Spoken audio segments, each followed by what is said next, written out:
All right. Hello.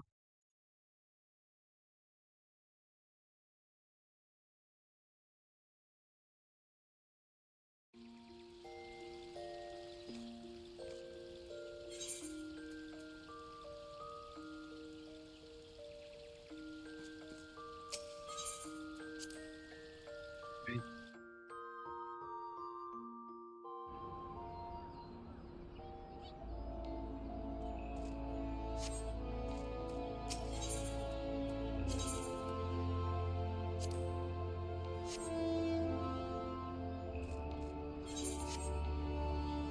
Let's see.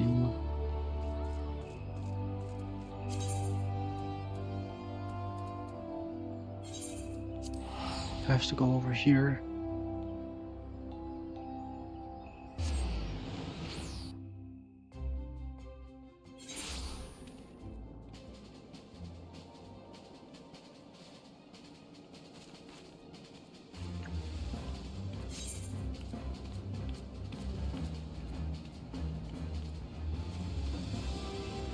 Mm.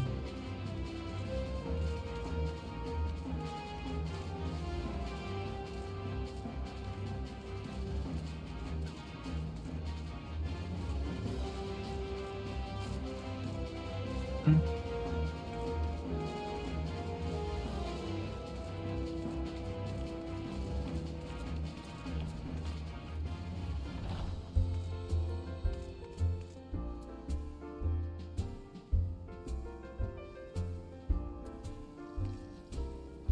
Mm. Got it.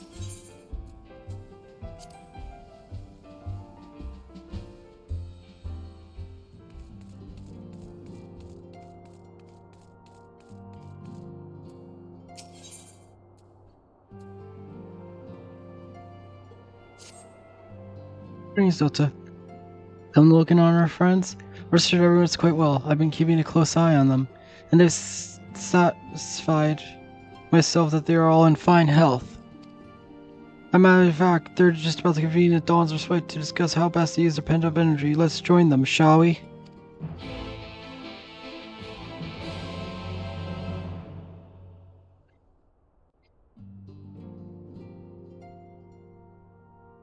Well, my friends, now that we have all settled back into our bodies, it is time we resumed our duties in earnest. Let us speak of our plans. Ever since the Emperor's death, it's been one unsettling rumor after another. I've a mind to pay a visit to Garlemald to ascertain the truth of the matter. A prudent endeavor. 'Tis of the essence that we establish the full extent of the threat, not least if it should prove that Xenos doth indeed orchestrate events from the shadows. In light of which possibility, I shall accompany thee on thy mission. Be assured that thou shalt find me more a help than a hindrance. Thou requirest another to imbue thine ammunition, dost thou not?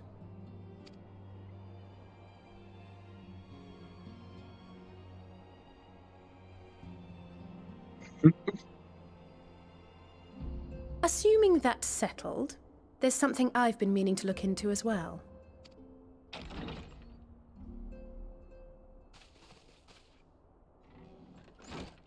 Welcome back, everyone! Yay, it's Lise. Lise!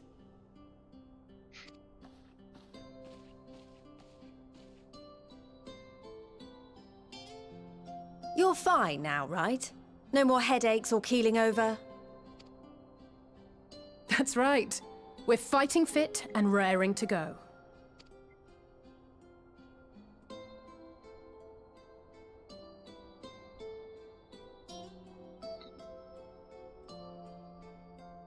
The famous Lise Hext, former scion and hero of the Alamegan resistance.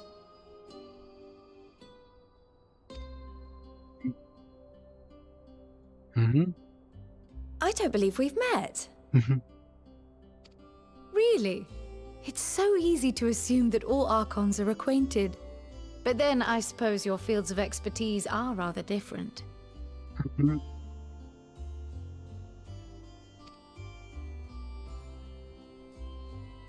Grahatir at your service. I have read much and more about your exploits, Commander. It is a pleasure to finally make your acquaintance. Likewise. The others told me all about you. Do not be so sure. Words scarcely do justice to the vital role he played in our victory in the first. A more dependable comrade one would be hard-pressed to find.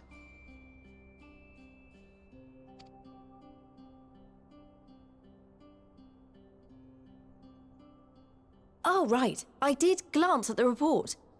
But I'd be lying if I said I understood half of it.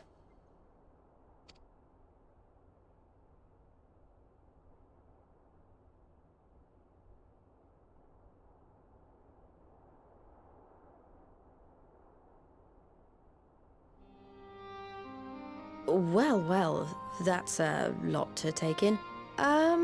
Just to be clear, this means we're not heading for another calamity, does it? Shorn of their unsundered master's leadership, what Ascians remain shall struggle to see their plans to fruition. Urianger, I swear. You can't just say something like that and then expect something to not happen.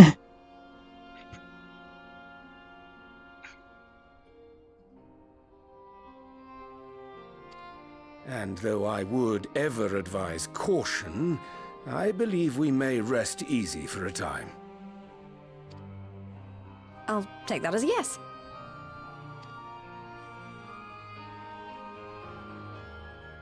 Even so, I don't know what to make of this business about Hydaelyn and Zodiac being primals.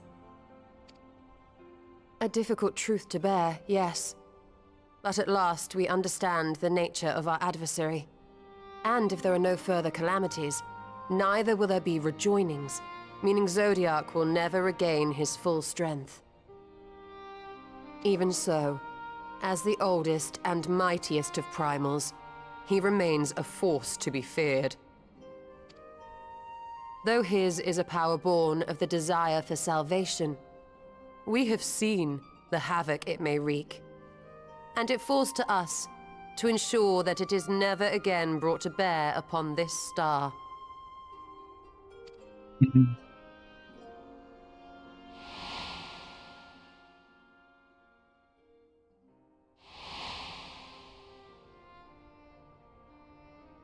But tell us, Lys, to what do we owe the pleasure of your visit? What do you mean? Isn't seeing my long-lost comrades reason enough? Alright, there was one other matter. I have a message from the Alliance, and before you ask, yes, it's about the Empire. So, after Emperor Varys' assassination, it seems his cousin Nerva made a bid for the throne. The trouble is, he wasn't the only one with designs on it, and it didn't take long for a civil war to break out. And it's not just in the provinces.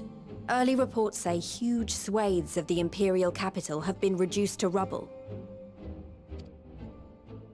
The Alliance will soon convene in Alamigo to decide on a course of action, and we were hoping you'd come along. Well, as it happens, Urianger and I were just this moment planning a little trip to Garlemald, and we should be grateful for any advice the Alliance can provide on how best to make the most of our visit. To Alamigo, then. Why don't you go on without me? There's something I need to look into.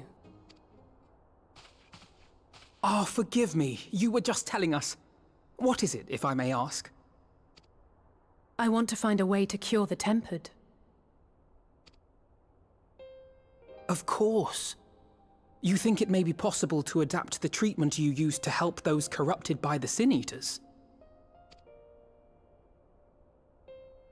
I'm sorry, a cure for tempering? But that would change everything. Alizé, consider yourself uninvited. Go and find us this cure.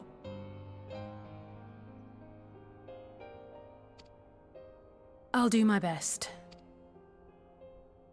I was hoping you might join me. Don't worry if not, though. I won't hold it against you if you'd rather attend a stuffy meeting.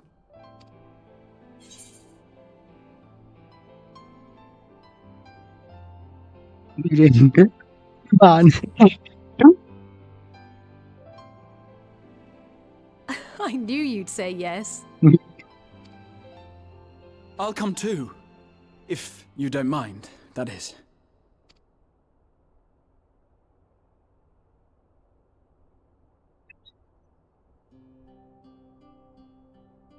Mind? I'm sure they would be glad of your company. Pray, enjoy your time together with your hero. No. That's not... I mean, I simply thought my knowledge might be of some use. He is definitely one of my favorite characters.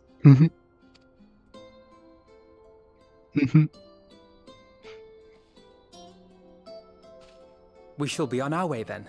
Godspeed.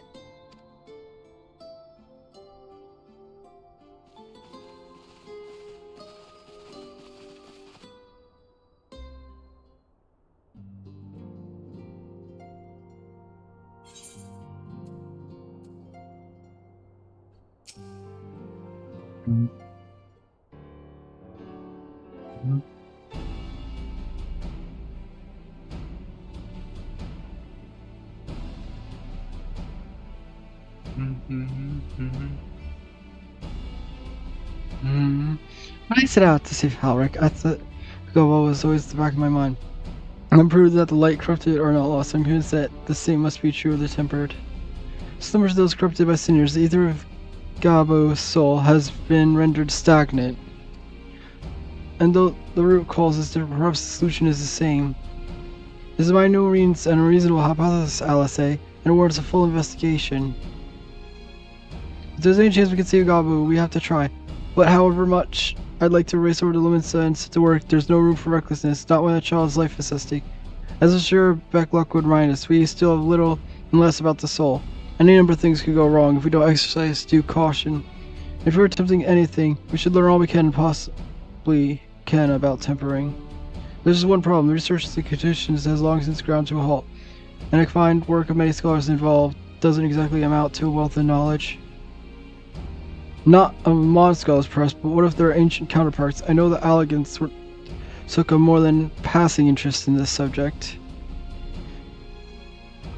And if what we see could be found anywhere, I'm sure it would be at the Etherochemical Research Facility. Yeah. Well, experiment on trials and their warships, yes.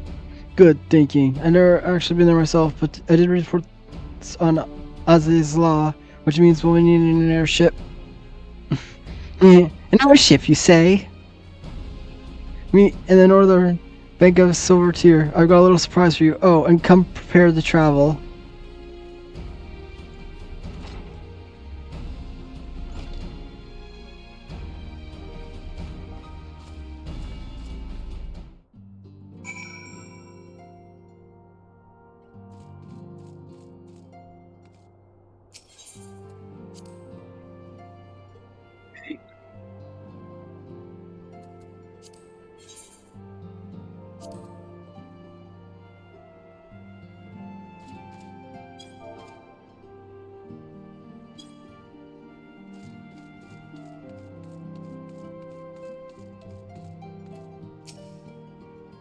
Reaches off to Gullermald. I'll keep information flowing freely between us and the Alliance. After all, coordination is key to winning this war.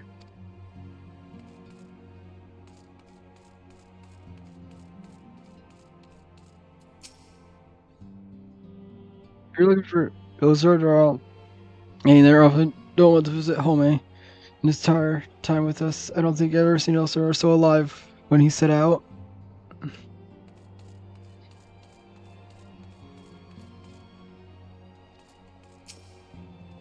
Jasmine the newcomer, they're both of them, but I won't let him come between us. If you were to join us on the other hand. All the other guards returned, but a capable newcomer has joined the fold besides the presence shall inspire us ever greater heights. Here, brother. We grow how to use skills in all forms of combat, as they say. We must train hard if we are to keep up. When I was tasked with holding for science at the place was unnerving at times. Strange to say that in the midst of the ceaseless clamor that I feel most at peace. The Archons have scarcely returned and raised sisters at it again. However this plays out, I pity the newcomer.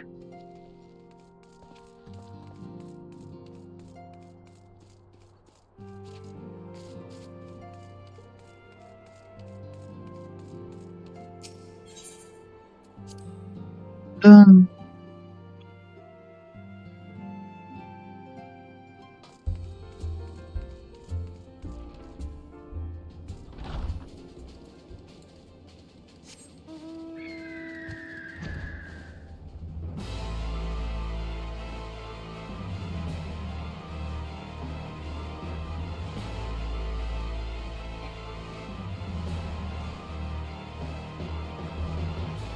They keep going the wrong way.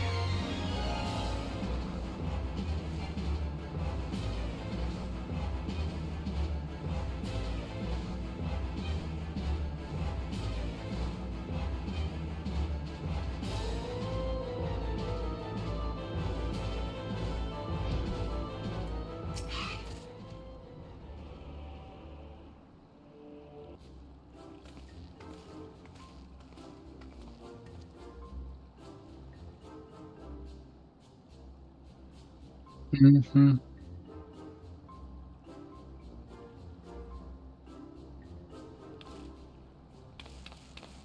I give you the bonanza for the Science's very own airship.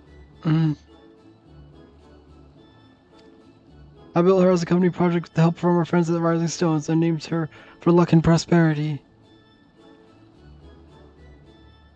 That's her. This is amazing. We'll be able to fly just about anywhere we want. Arguments were impressive enough, but to build an entire airship, I see that Annals did not exaggerate the many talents of the Silence fabled coin keeper. I'll also introduce myself as your pilot, except the training didn't quite go quite as well as I hoped, but that's alright, because we've hired this evil fellow here instead. The Bonanza is equipped with a full complement of man colors, by the way. Feel free to use them to get around Azala. But enough talk, it's time to fly. All aboard!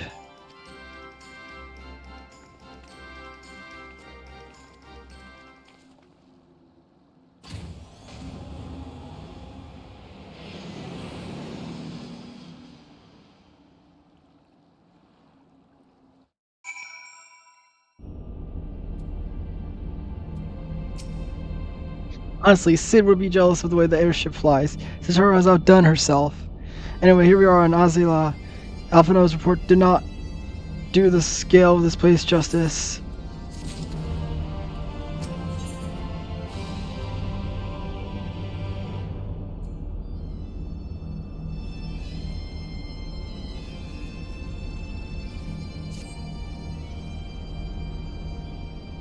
This appears to be a helix, which means we stand in the Alpha Quadrant. To the east lies Beta Quadrant, and... Yes, I believe I have bearings. Though this is my first time in Azula, I do have some familiarity with the place thanks to the records in the Crystal Tower. Unless I am mistaken, the path leads to an Aetheryte, beyond which will be an information terminal. I suggest we begin our search there.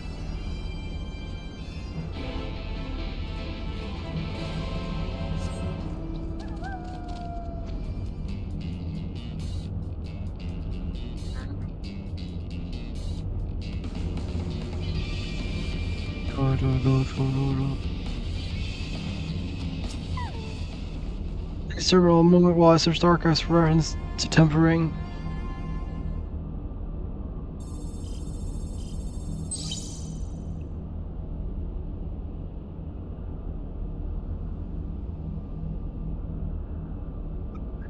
There we are.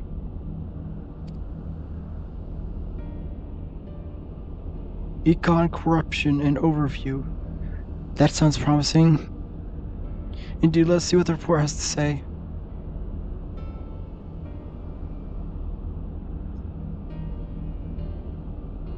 Oh, confound it. The contents appear to have been deleted. What? No, isn't there something you can do? Not from here, I'm afraid, but It may be that another company report exists elsewhere. The question is where to look.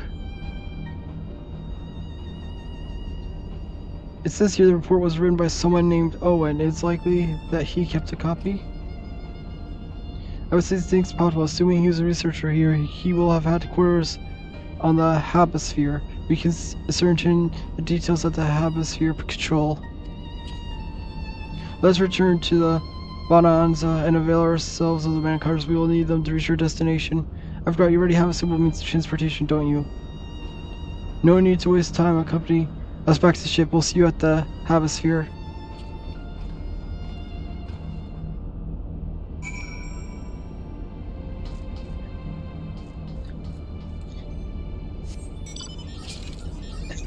Yes, my suitable form of transport.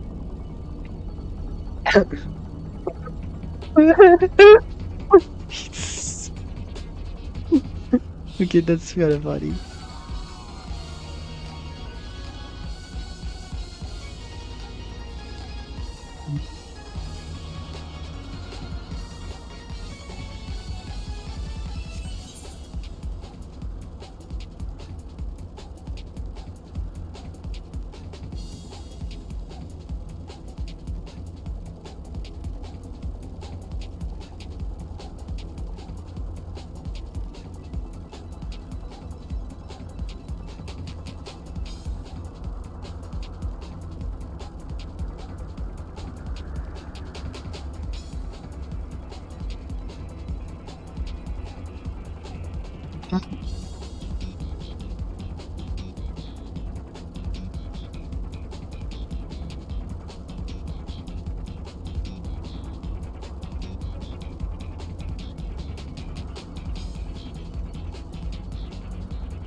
If one did indeed have a chamber here, the node will be able to tell us its number.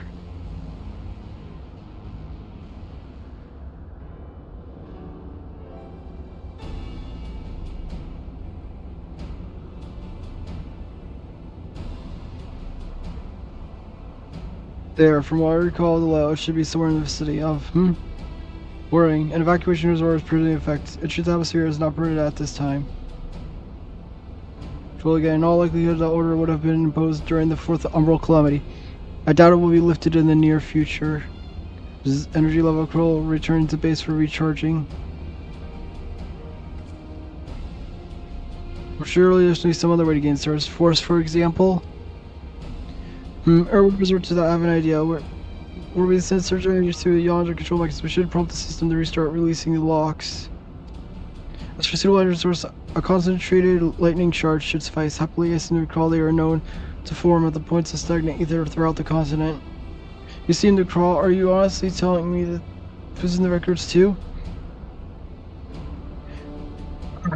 I am. A report sent to the capital mentioned the lightning aspect of the ether was prone to pooling on the continent, resulting in surges that interfered with equipment. Admired Telegram, my role as caretaker of the Crystal Tower, there is no such thing as too much elegant knowledge. Besides, my studies help me feel connected to the source to home. I must have explored the facility 1,000 times in my mind, but to finally stand here with you is exhilarating. I can well express. Now then, the lightning shard, if I may suggest we split up and search the Beta Quadrant. Oh, but beware of sprites. They want to manifest when aether is stagnant. Now you're just showing off, which makes me think we should make contact of this. The first return here with the shard wins. What do you say?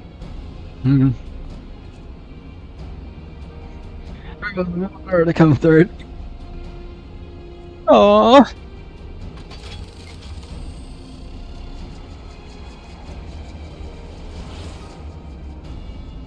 Yeah.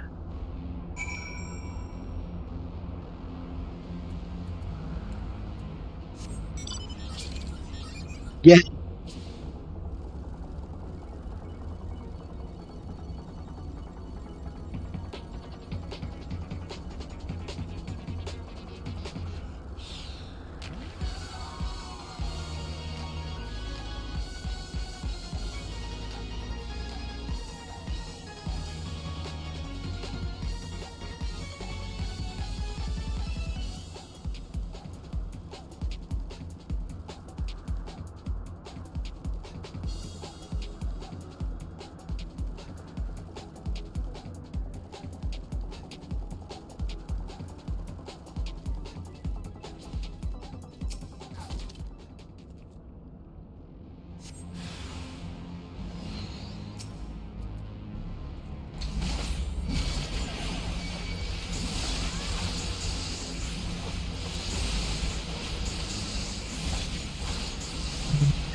It's quite the show, adventurer. Why a spectacle for so enthralling that all thoughts of the prize slipped my mind. I appear to have forfeited our little race. Congratulations, line charge is yours.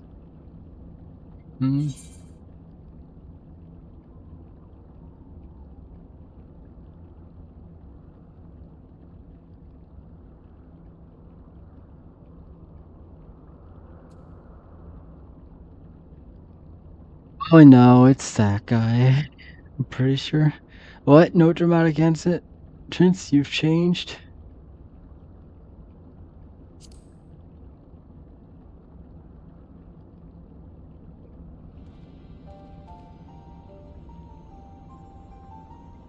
Gear that in my defense, I was caught up in the moment, isn't it, Harry? You meet an honest to God's hero after all.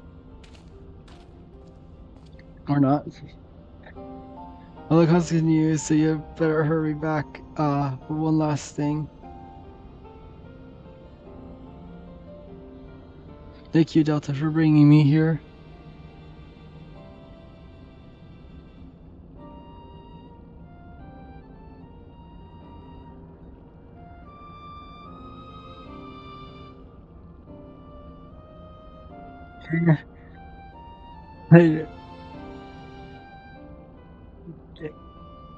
Like all like the Crystal Tower Alliance raids? Are you talking about?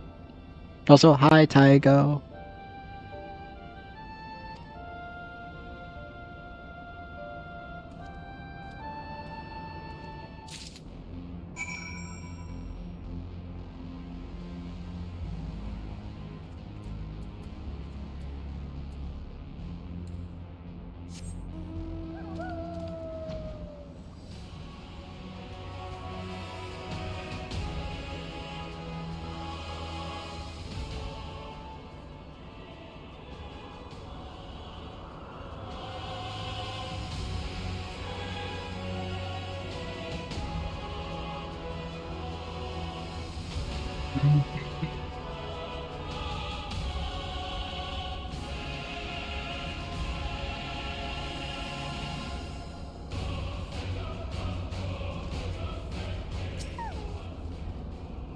Read all knows so victories are crouched now. May I have the shard? I shard that fairly dances with concentrated energy hovers. Handle with care.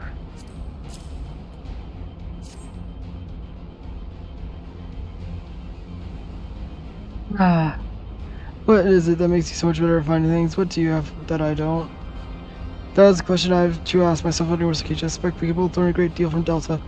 And not only that you have secrets of adventure, but come, we should attend to our mission.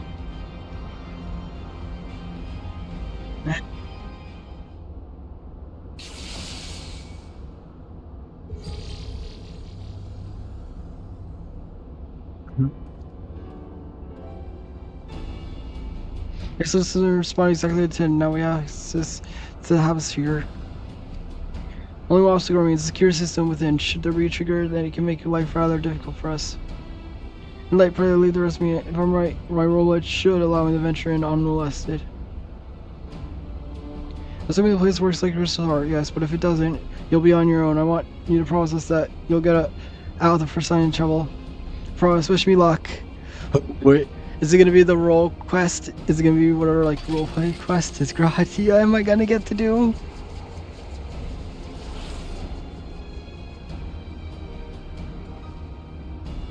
Oh, that's the rest to do with sit tight. Let's see.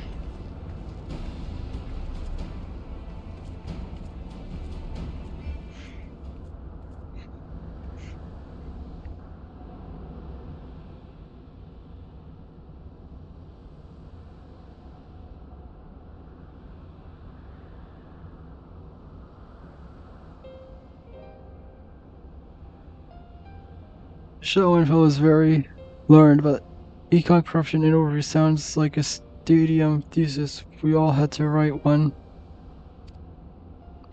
The C under mine was about the combat applications of ether. I'm nothing if not practical. Alpha was more philosophical, of course, political. Dare I say it? He chose to write a lengthy discourse on our nation's duty to the world. A controversial subject, to say the least. He's asserted that Charlene knowledge should rightly be used to protect all life on the star, in direct opposition to the country's cherished policy of non-intervention. Being a leading member of the Forum, our father was not happy. At the time, of course, Alvin was utterly convinced of his views and would cheerfully argue to death with anyone who saw things differently, by which I mean the roads were long. To be fair to him, though, he's since learned that a little more open-mindedness, but deep down he still holds fast to that one belief, and I admire him for it. Okay.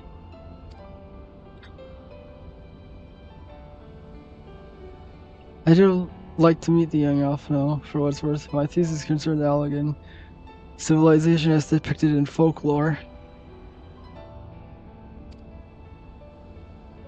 Oh, you're back. I didn't know you attended the stadium.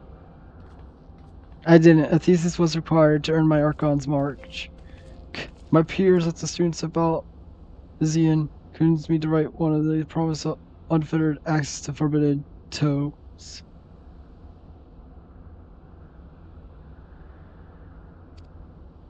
Though, I consider no more than it means to end at the time. It was gratifying to have my efforts acknowledged. Good gods, an Archon thesis, I should imagine the work involved, but enough about that. Is this the fruit of your foray? Yes, Owen's archive node. It was waiting for me in his chamber. If a copy of the report survived, will be stored in this place. Shall we find out?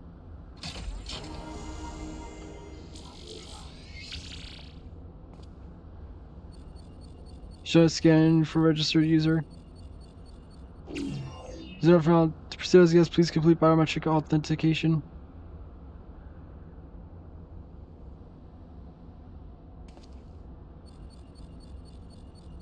Verifying.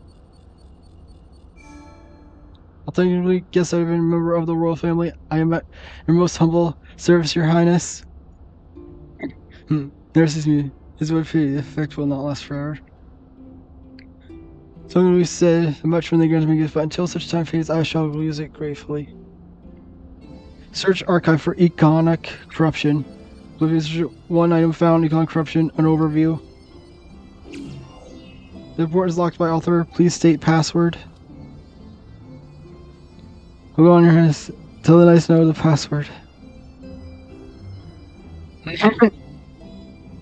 Alright, let's see.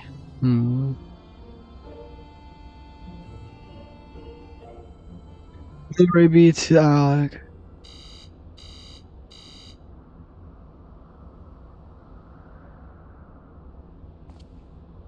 Oil and Prozan.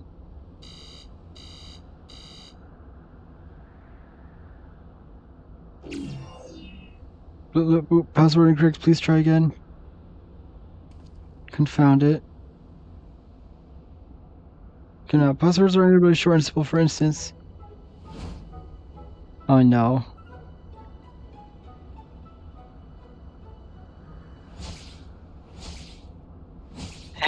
Oh no. Password!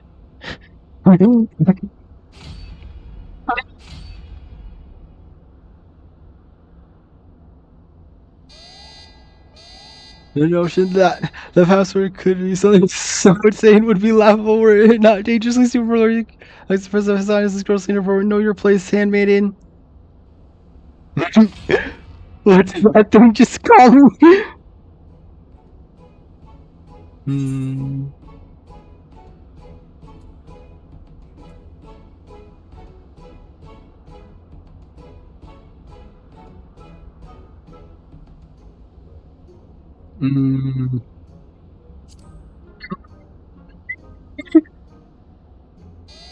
federal more than for will not be tolerated. I guess so. It's another manual. Start what we need. No, no, let's see. The must have been we're squeezing the report altogether.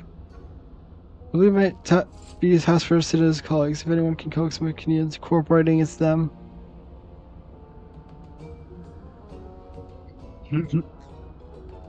So let's bear node back to the Rising Stone.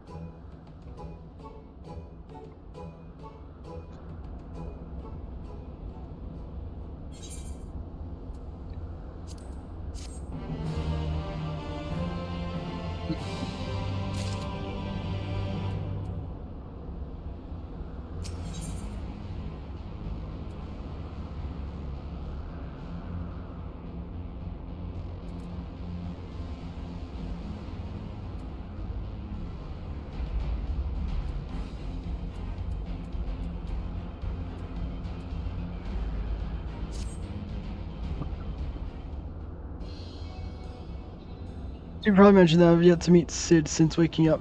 Rose did send words to the Ironworks, but it appears our friend has been afield on urgent business. Nonetheless, I assume sure you my proposal is seek his help is no pretext, however much I may look forward to seeing him again. Him and everyone, but come, let us be on our way.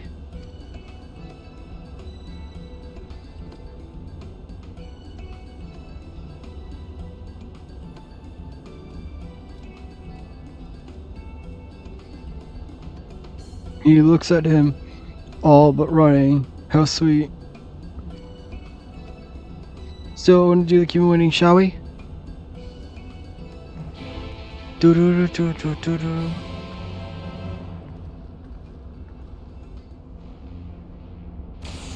What the? What in the world?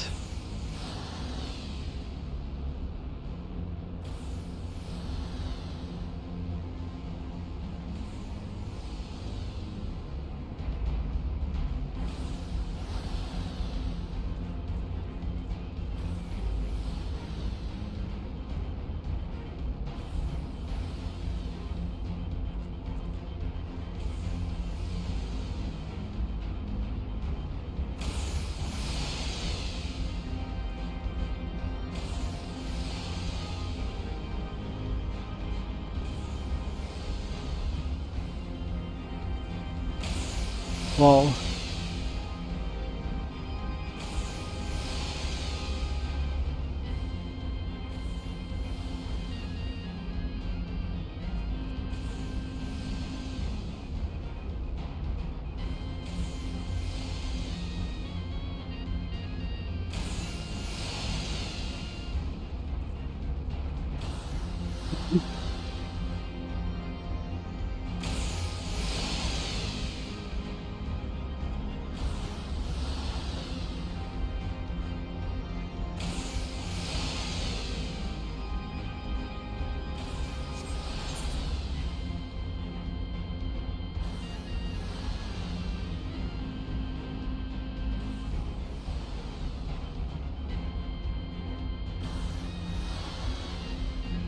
Not see one like name that.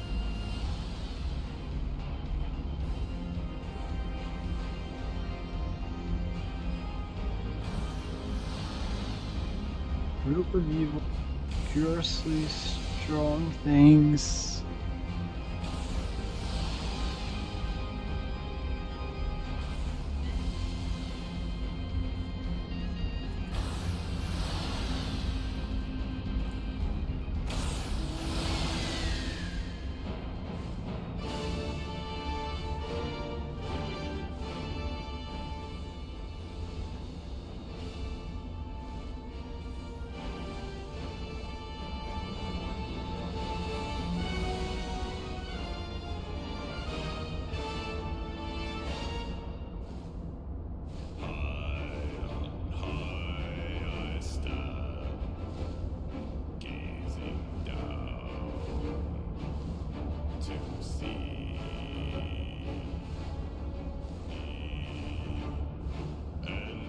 Well, I have no idea where it is. So, I guess I'll just go to the thing.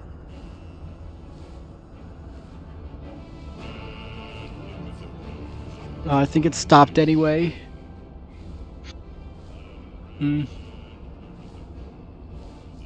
Oh well.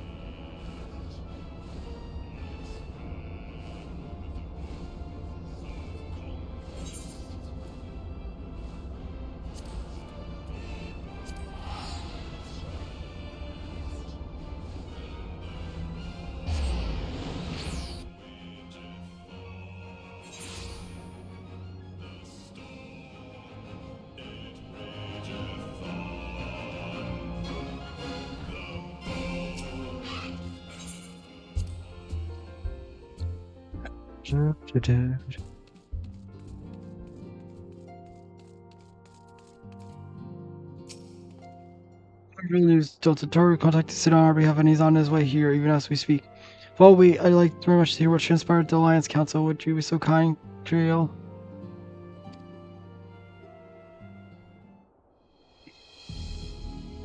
He was convened to discuss how best to respond to the recent events in Garlemald.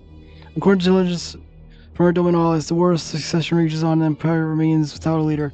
Amidst the chaos, Imperial legions of the province have begun to move independently of their motherland. The great concern to us is Illard, a legion aligned with Lord Nura. It appears they received substantial financial backing from the House Brutus.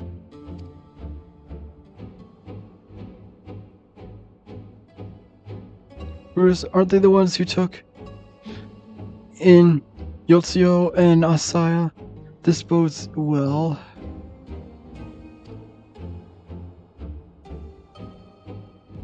Xenos movements meanwhile remain shrouded in mystery. We're hoping that Thorncred and Oriange shall be able to shed some light on his activities when they return.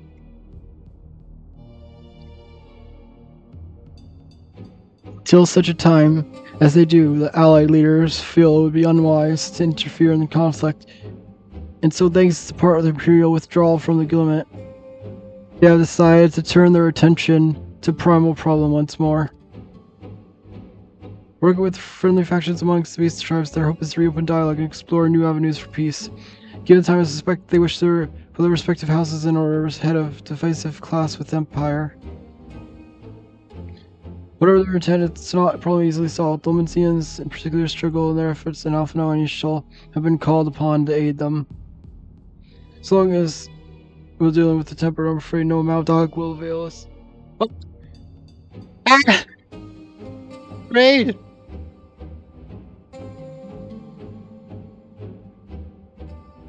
Okay, the sound effect didn't play for some reason.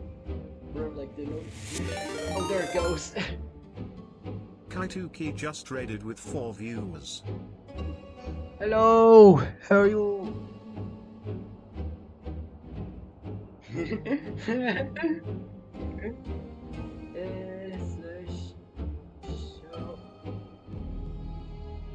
Here, 1 second, let me do this.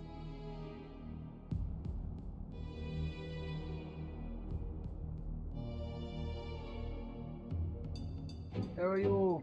What were you doing?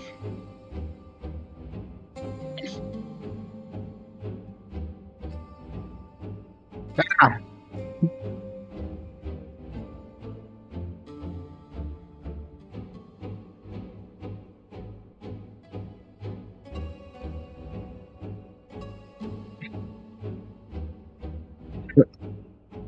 Am I still talking? Yes, I am. Yeah. Okay. I don't know what the second one is. Never heard of the second one.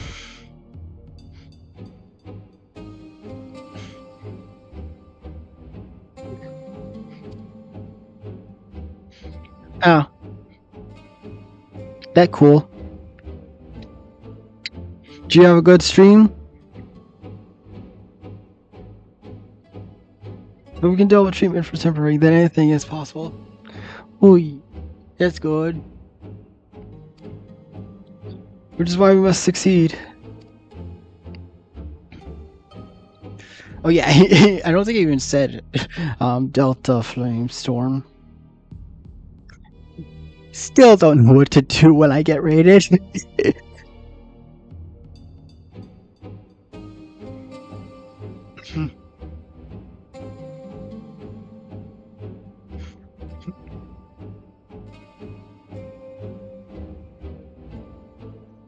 And as a cheery note, why not make yourself comfortable in Dawn's flight? I'll show Sid as soon as he arrives.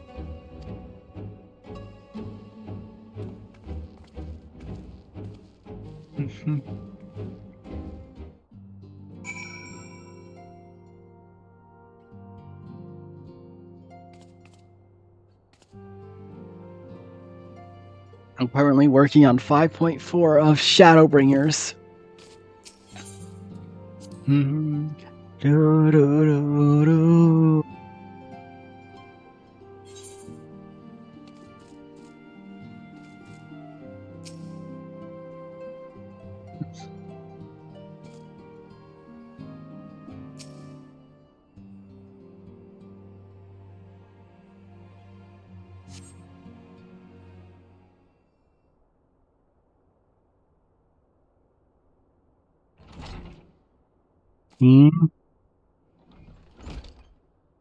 It's Sid.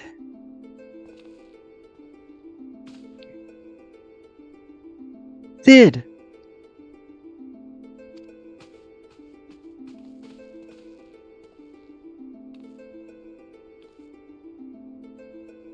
I guess we're not coming sooner, my friend.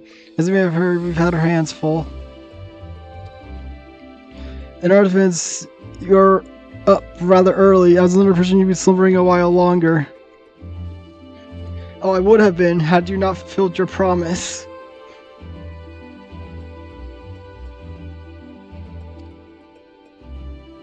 I struggle with the idea. From where I stand, the secrets of traversing time and space seem exactly as unfathomable as they ever did.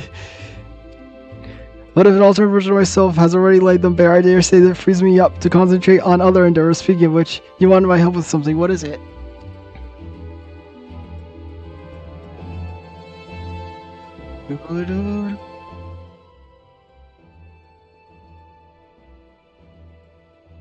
Well, a treatment for tempering. And next up, we need to find the password to this Elegant's report.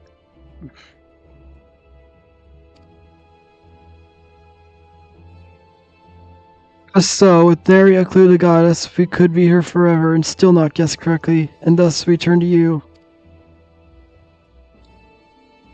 I hope to say that we could help you, or so I will. Once suitably configured, a magic terminal should make short work of identifying the password.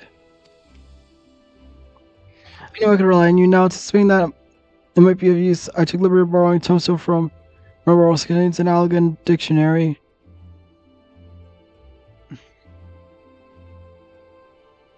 Good thinking. I'll transfer the information to the terminal and set up to work right away.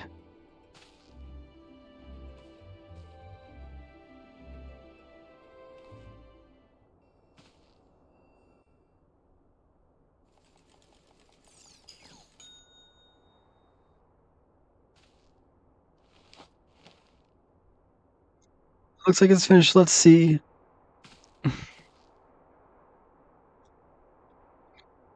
Freedom. The password is freedom. Just simple and short. Would you care to do ours, Your Highness? I would, milady.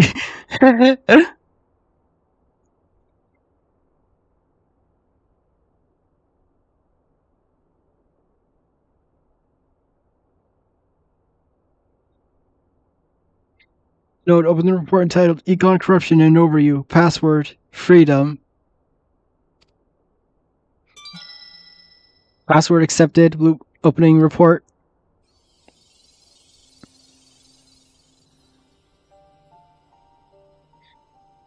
This report seeks to provide an overview of the mechanism by which Econs corrupt and blind men into their will.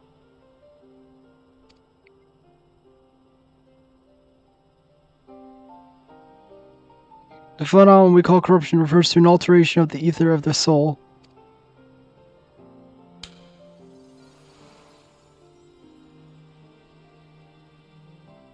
Said ether ordinarily exists in equilibrium, no one element being more prominent than another.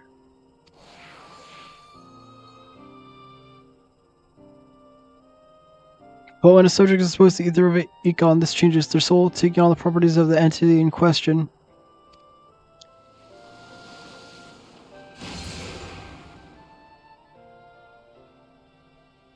By way of example, exposure to the ether of the fiend Sephiroth would cause such ether to become aligned with the element of Earth.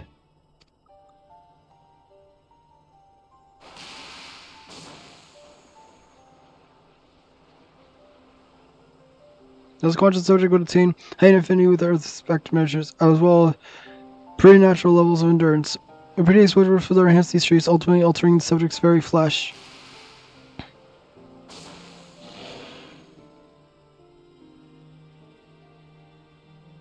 The changes undergone by subjects are not solely attributable to element alignment, however. Further testing has determined that the subject's soul becomes umbrally changed or stagnant during the process. Thus, stagnation is the effect of diluting the sense of self, rendering the subject vulnerable to the will of the Econ. The thoughts of one can consume their entire existence. In this manner, the Druidic profession become worshippers of the Econ, their prayers serving to further empower the entity.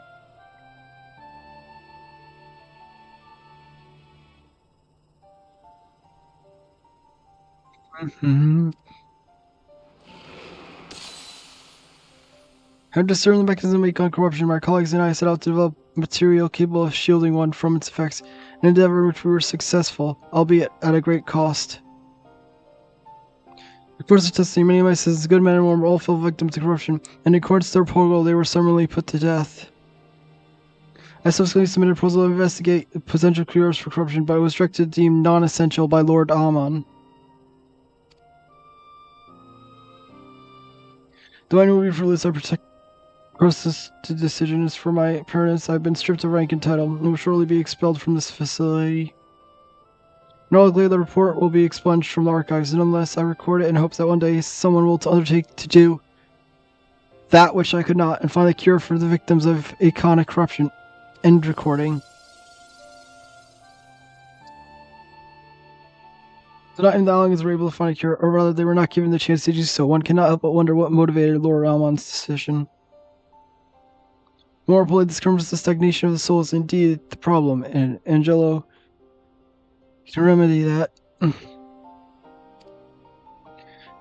True, yet we're simply to reunite the tempered soul. I fear it would do naught but diminish the individual's fanatical fate. Indeed, it may intensify it. No, we somehow need to suppress the promised hold over subject at the same time, or risk them ever remaining its thrall.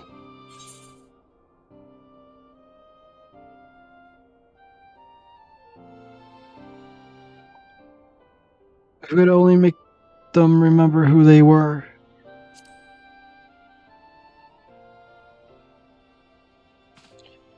Of course, memory transfer, the process is effective compilation memories, separating them into manageable bundles, if you will.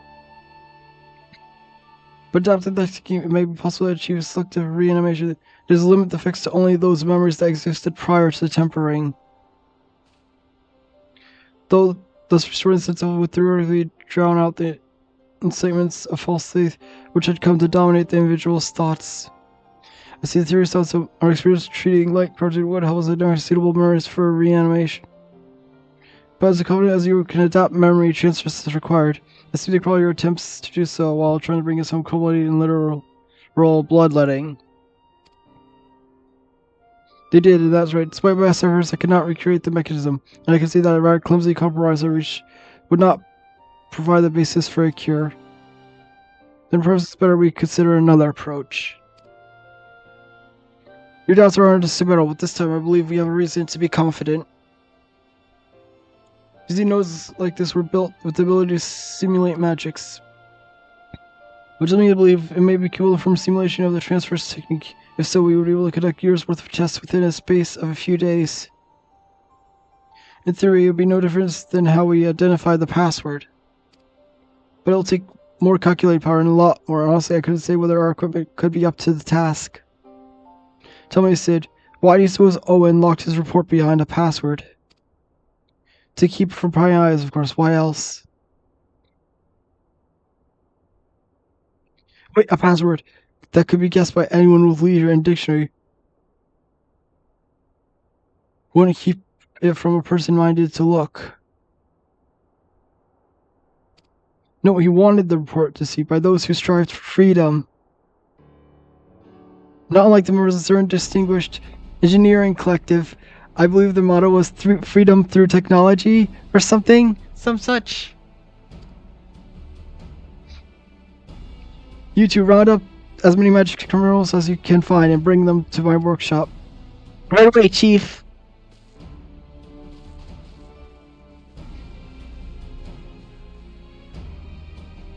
Things are about to get very, very busy. Luckily, we have you to help, eh? Mm-hmm.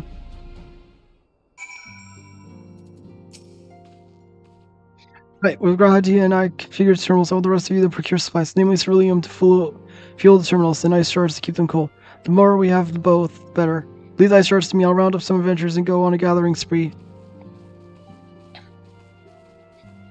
In case I'll trust Delta and I'll say with ceruleum. Here's a promissory note for each of you.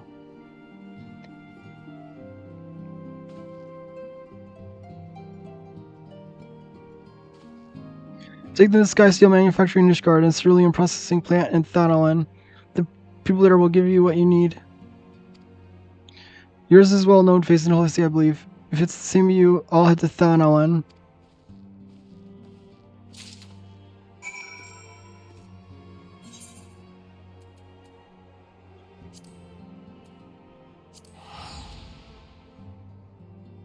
Been a while since I've been here to Ishgard.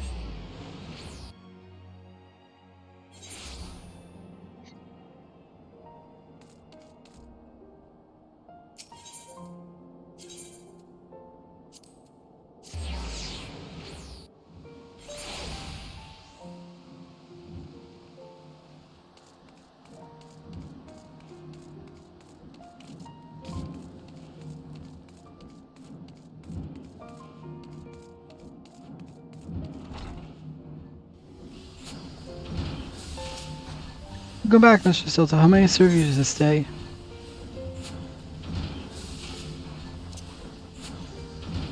Issued by Garland Ironworks, the promissory note is intended to purchase of a quantity of ceruleum specified thereon upon.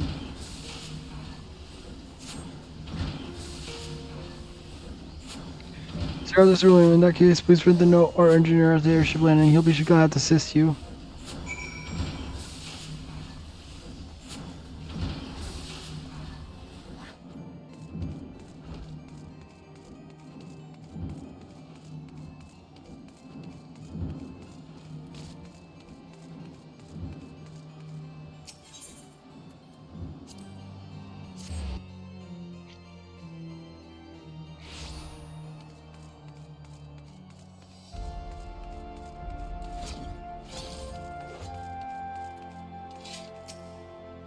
You come to the right place for more. The price shot up on account of starting with the Empire, so I hope you got the coin.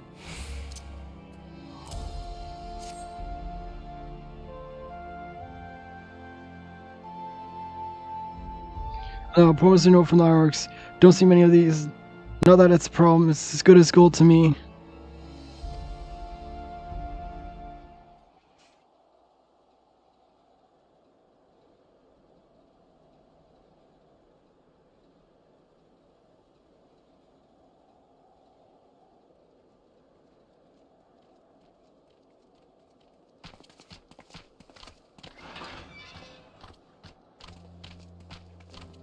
My friend! After the disappointment of not seeing you in Alamigo, what good fortune to chance upon you here of all places. Hello.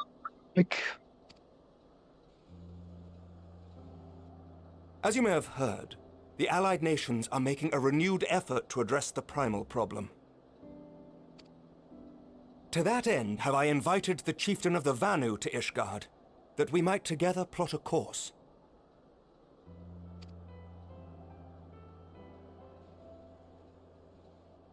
Since the war with the Empire appears to be nearing its conclusion, I would also like to call upon Estinian's lance. Alas, he is, as ever, a difficult man to find.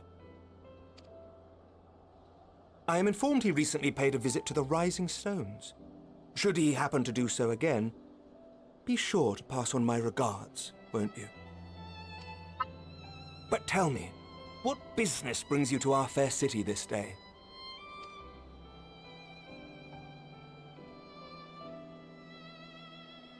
A cure for tempering. You never cease to amaze me. Until now, our only hope has been prevention, our every failure irrevocable. But this would rewrite the rules of engagement. It could end the cycle of bloodshed. Very well. You shall have all the ceruleum we can provide, and an airship with which to transport it.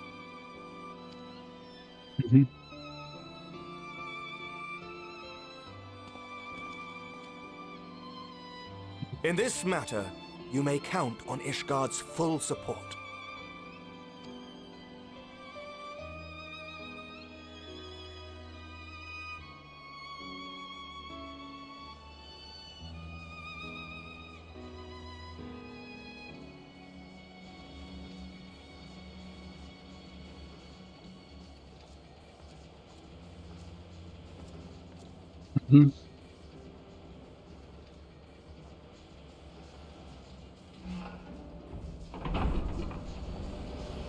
Let's go.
Who would have thought ceruleum weighed so much?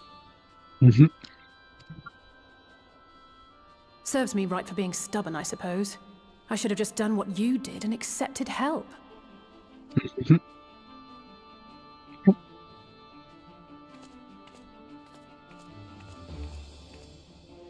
Good work, you two. This is all we asked for and more. Quite a lot more now that I look at it.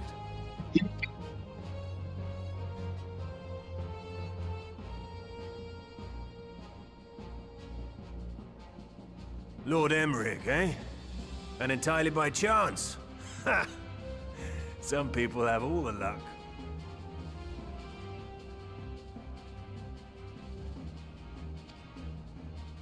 We have also succeeded in configuring the terminals, thanks in no small part to our able assistant.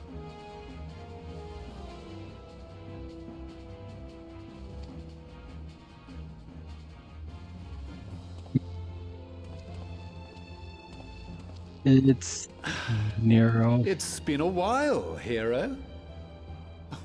You seem surprised to see me. Lest you misunderstand, I've no interest in such things as cures for tempering. To see you too, Nero. But if you mean to achieve that which eluded even the storied Allagans, it seemed plain that you would require my expertise. And so it proved. Is that not right, Garland?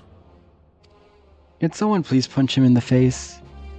For all the effort it took to track you down after your latest disappearing act, you could find the cure for death, and it wouldn't be worth the trouble.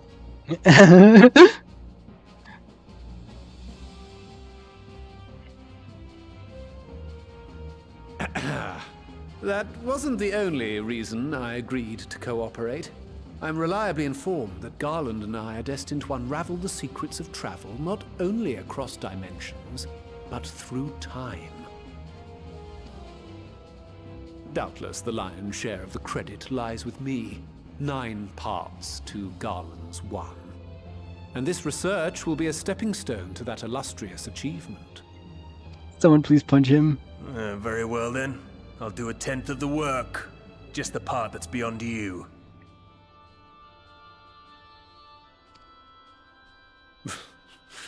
Whatever you say, Garland.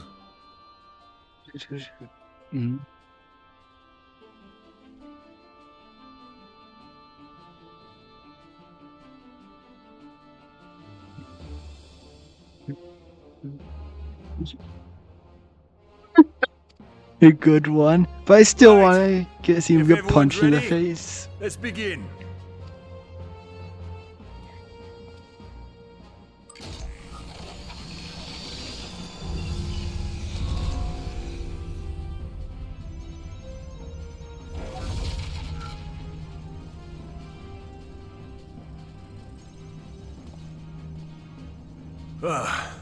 All appears to be in order.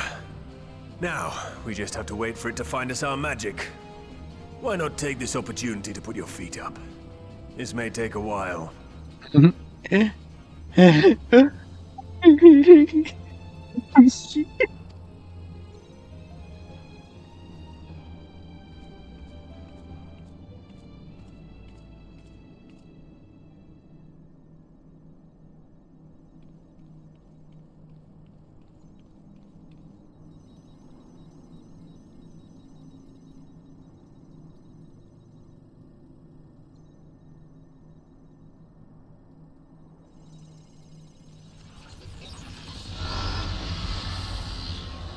Oh no. Damn it. It's overloading.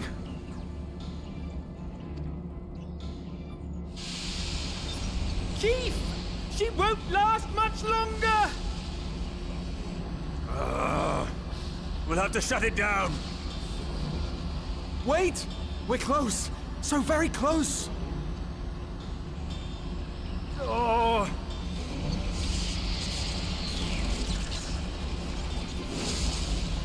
Well, this is going swimmingly. Please, a moment longer. I beg you. There!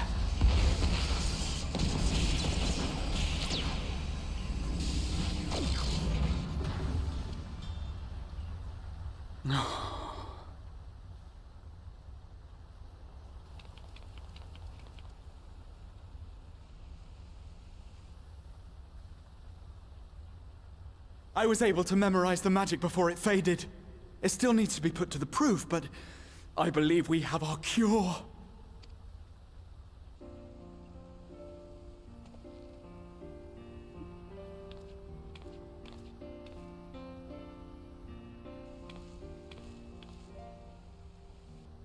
It's just as well. She'll never run again. The fault is mine. I'm sorry. Don't be. It may fall short of dimension hopping, but a cure for tempering is not to be sniffed at. This, my friend, is a world-changing discovery. One we're proud to have had a hand in. A few Magitech terminals are a pittance to pay.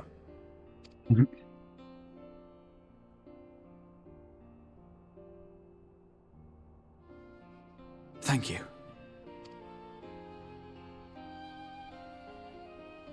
Well, we've done what we can. The rest is up to you.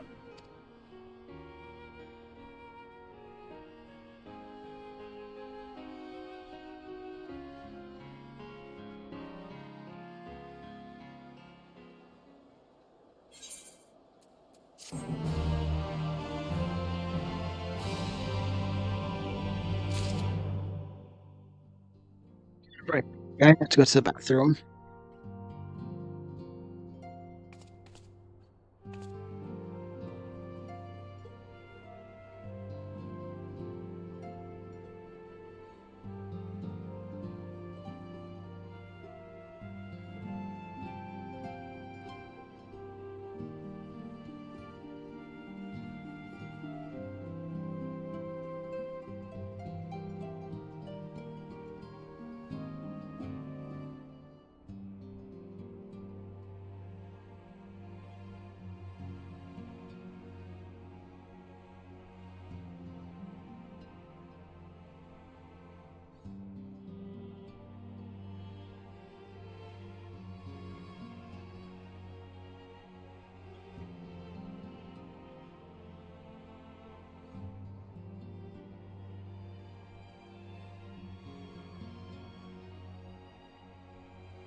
I returneth.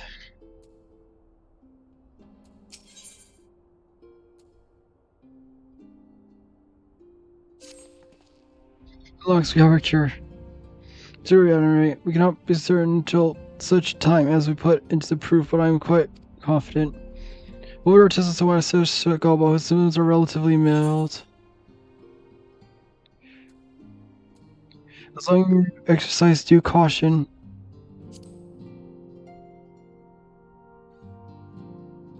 Yes, as long as they exercise due caution, it will be fine. Without further ado, let's make for Limitsa. We kept Gobbo waiting long enough.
So true.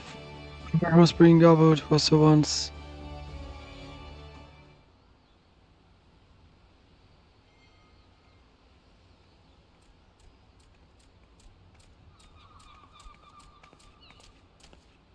Apologies for the wait.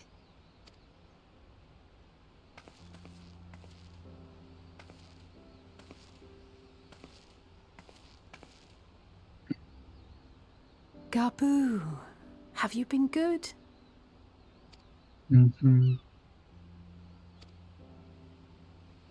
Still no change, I'm afraid. He just stands there in silence until we move him. It's all right now. We're going to help you get better.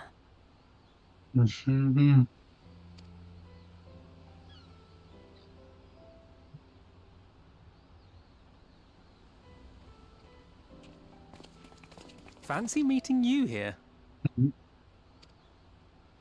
Alphino Yushtola! I thought you were attending to primal matters. We were, and came here for a meeting on the subject. Certain pirate factions did not deign to attend, however, and it was cancelled. We had resigned ourselves to having wasted a journey when we chanced to espy you. Could it be that there has been progress with the treatment?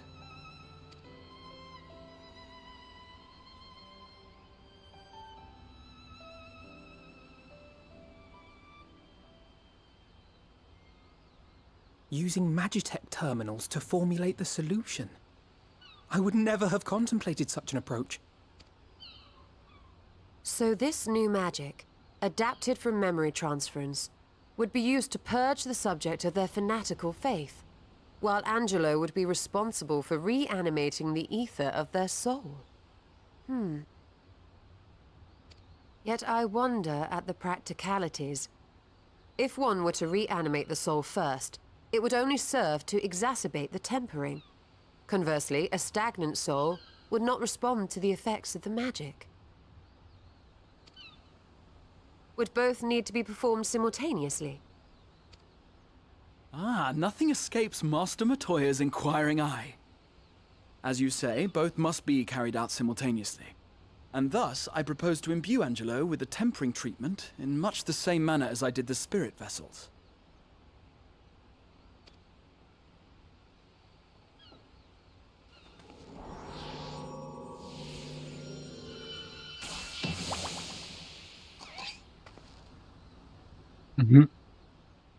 By doing so, we also spare Graha the trouble of casting spell after spell. It's really rather efficient. Be that as it may, certain difficulties are unavoidable. The imbuing process will still require no small amount of ether. And as I can no longer draw upon the Crystal Tower's stores of energy, I will be compelled to rely on those of others. Well, I, for one, would be glad to assist. As would I. Since the resumption of our duties, it has been naught but stuffy meetings, and I have ample ether to spare. Excellent. With your permission, then, let us begin.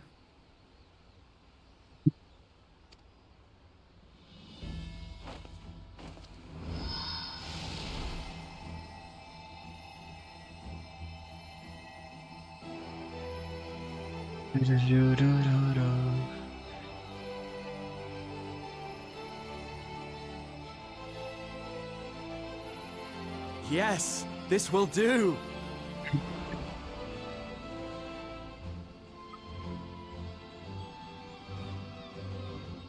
And now, it's my turn.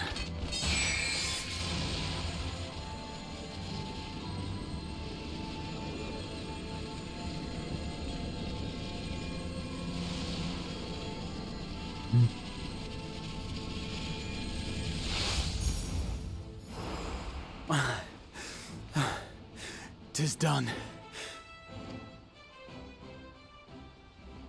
No small amount indeed. Well, we seek to go where even the Allagans did not. It was never like to be easy. The rest is up to you, Alize. The treatment itself will take time and focus, so we will need a quiet room. I'm sure our hosts can spare one.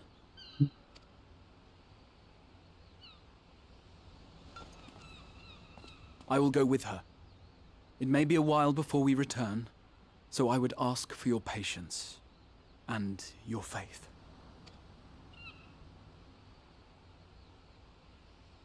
We'll bring Gabu back. You see if we don't.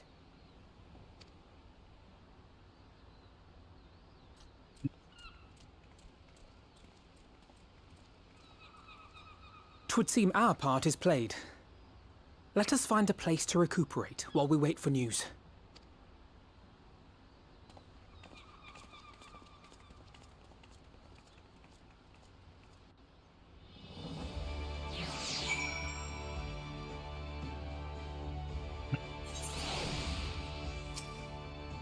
Seems a good spot. I need to have a rest.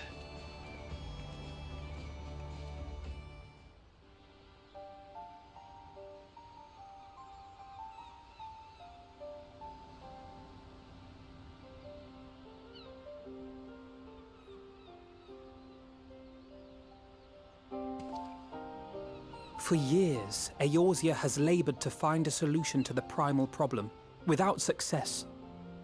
Any hope that tempering could be reversed faded long ago. I myself had given it up as impossible.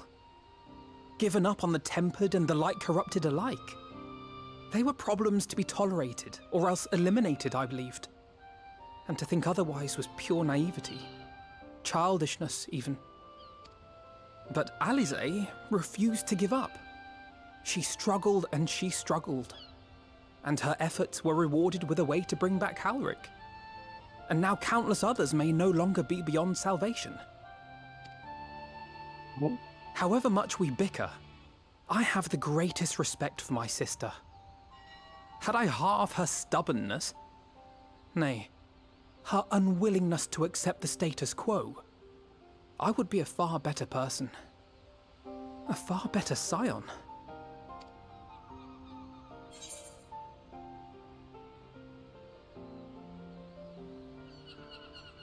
Don't tell me. Tell her.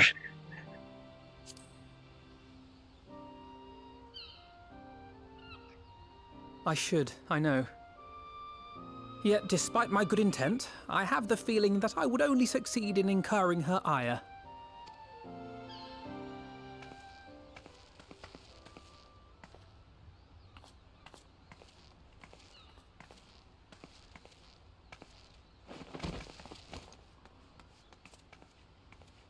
Alize, are you all right?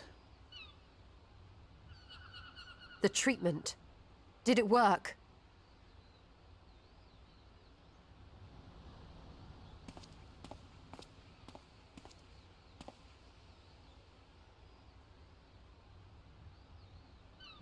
Oh, I'm so glad to see you all. Delighted, happy, glad. Gaboo!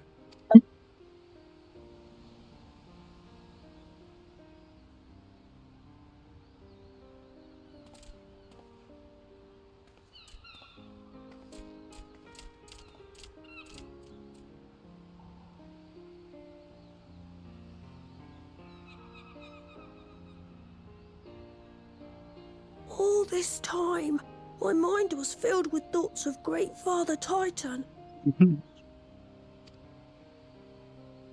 But I never forgot about Mother and Father.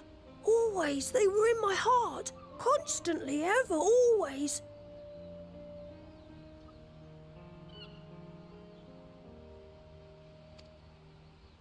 So I tried to focus on their faces.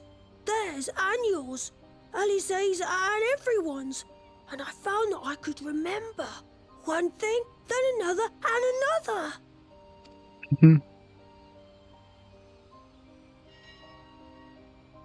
Your hopes reached Gaboo. They helped him to hold on.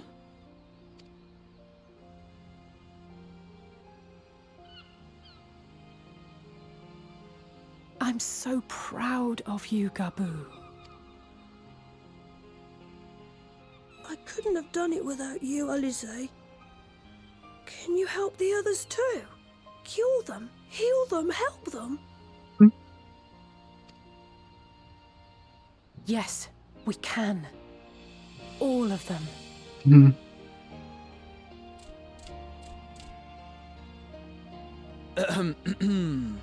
Without wishing to dampen the mood, I feel compelled to add certain caveats regarding the viability of the treatment for general use. As you know, reversing the effects of tempering demands a profuse amount of ether, and while Alize was able to heal Gaboo alone, I fear the same will not be true for those who exhibit more advanced symptoms. Moreover, the treatment's effects are limited to the soul. It offers no succor to those whose very flesh has been altered through prolonged exposure to a primal's influence. All of which is to say that we cannot save everyone. Maybe we can't, or maybe we can. No one gave us a hope of saving Gaboo, and yet here we are. We must find a way to treat as many as possible. Then, the next logical step would be to produce a veritable army of Porkses, would it not? Granted, it seemed a simple enough process in the first, but I suspect it will be different here in the source. Not that I am any authority, of course. Yet there is an authority on familiars to whom we may grudgingly turn. She's stubborn, haughty, eccentric, irascible, laconic, annoying. And her name is Master Matoya, the real one.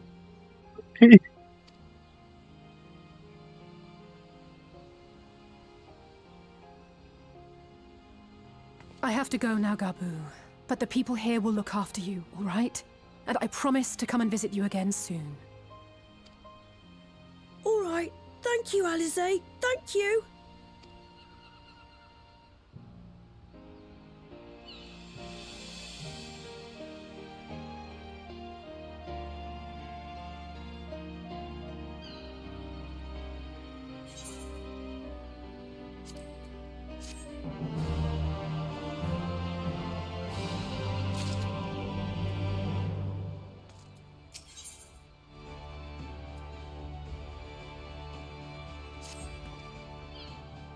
You will be happy to remind me I have not paid Master Polio a visit since returning from the first, but it seems a good time as any. Come, let us make for her cave.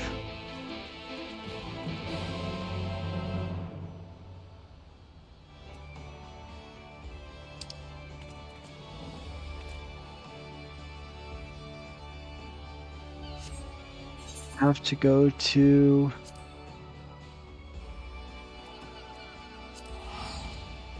Idleshire is the closest one.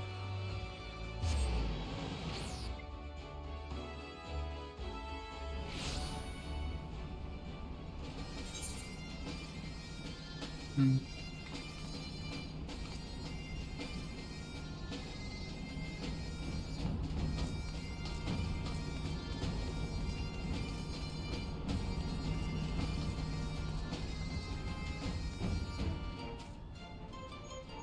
Hmm. Hmm.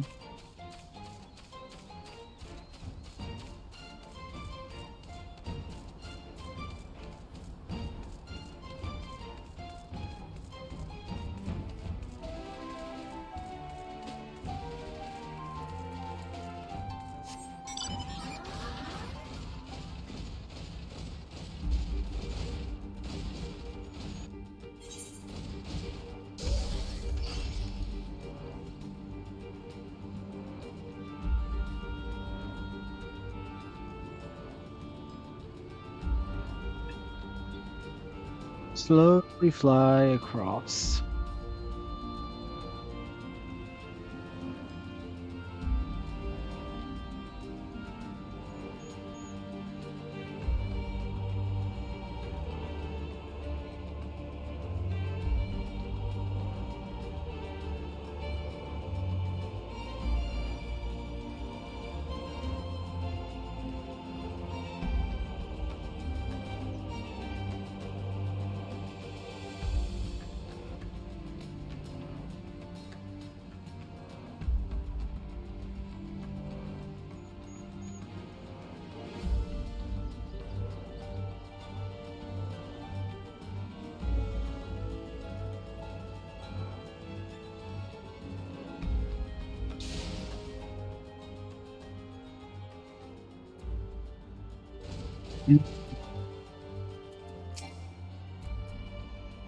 There's one right here. I don't remember this one being here.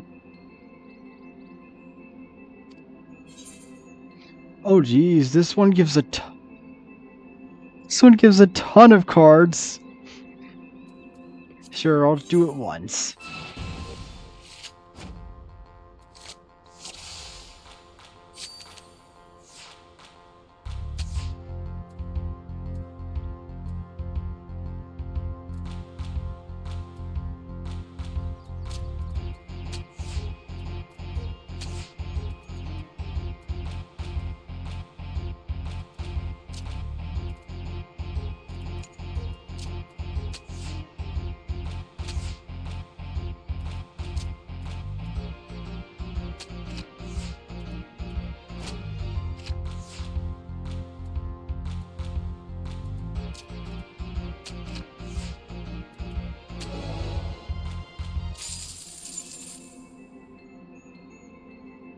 Yeah, I got a card. Oh dear, perhaps the cognitive facilities that Master Matoya has bestowed upon me are insufficient in some manner.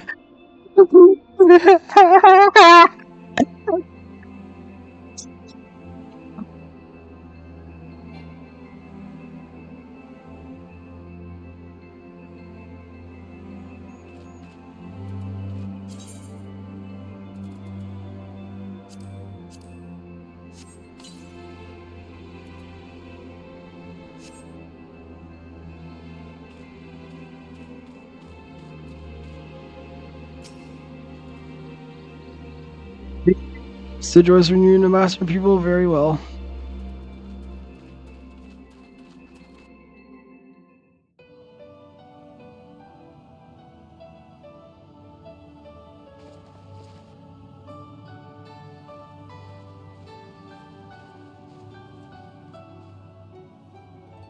Nary a word from you all this time, then you bring every man and his pirogo with you.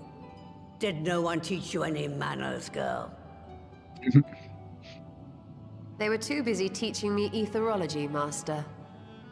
Jesting aside, I wanted to be the one to express our gratitude.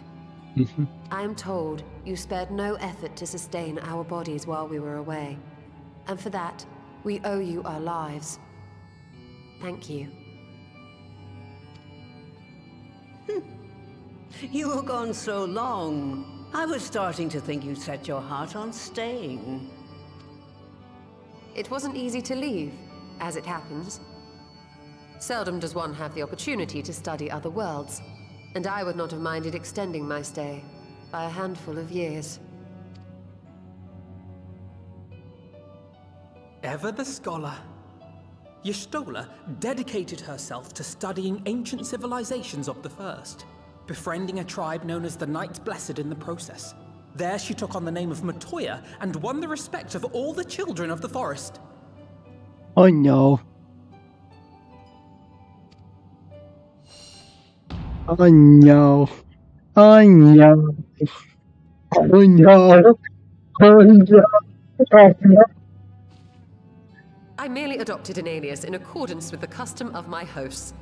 Yours just happened to be the first name that came to mind. Oh no.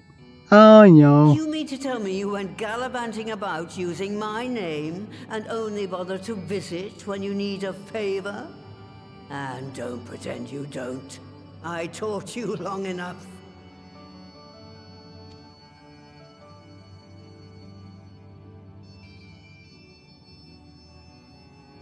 Indeed. And devoted pupil that I am, I could not fail to recall my master's sage advice. When the answer eludes you, look to the wisdom of your elders.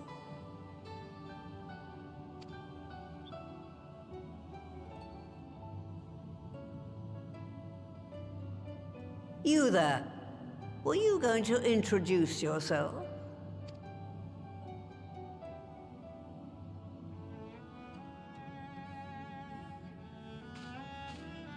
How remiss of me. Grahatia is my name, and I'm proud to call myself a scion.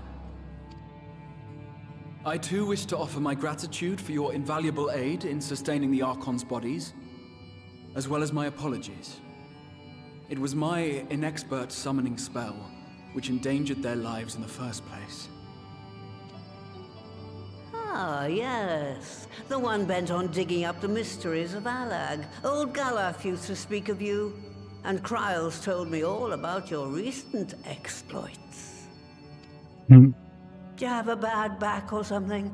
At ease, boy. Whatever mess you've made, I'm not in the habit of dwelling on the failings of the younger generation. You are too kind. I've also heard much and more about you, Master Matoya. 'Tis an honor to finally make your acquaintance. Well, that's more than enough pleasantries for anyone. Tell me what you want. I haven't got all day.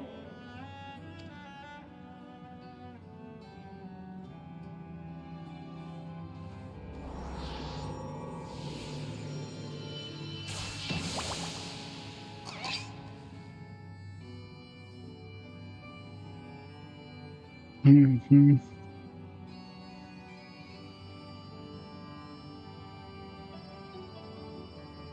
So that's the way of it.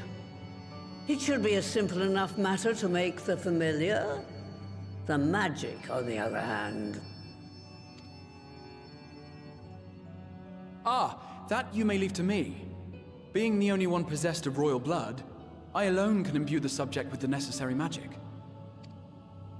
So I just need to create porxies with the power to stir the soul. Just, I say. Though we're talking about a veritable herd of the little buggers. We'd collapse before we reached double figures.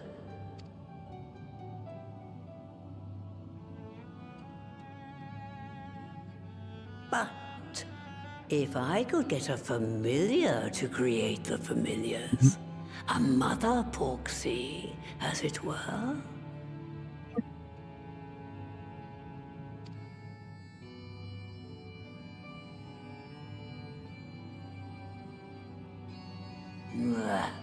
Seems I haven't seen the last of that moldy old hole after all.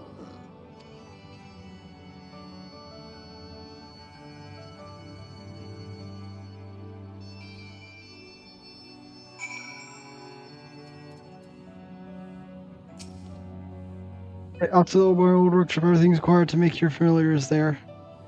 That may be, but no one has set foot there since the Exodus. I dread to imagine what has become of it.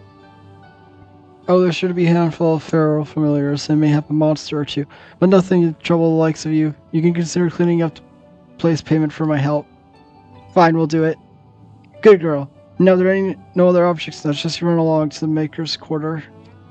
I'll send one of my Porogos head and let you in the workshop. You'll need to only tell him who you are. One can't be too careful. Off you go.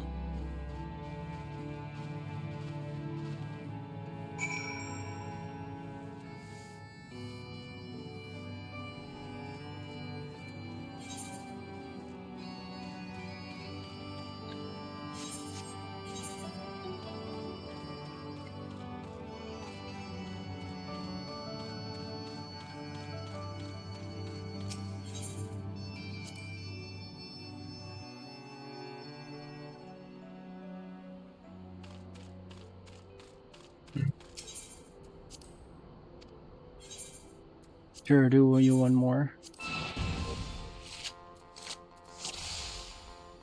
Not me getting distracted. Mm-hmm.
Oh wow. I got the 5-star card. Stormblood, Alphino and Alice.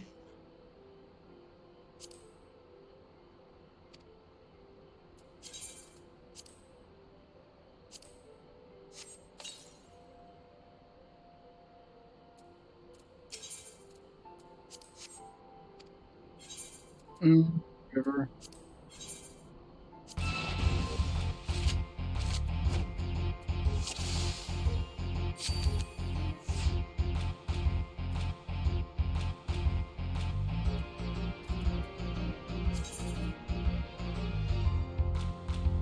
Oh no, lower numbers to higher numbers.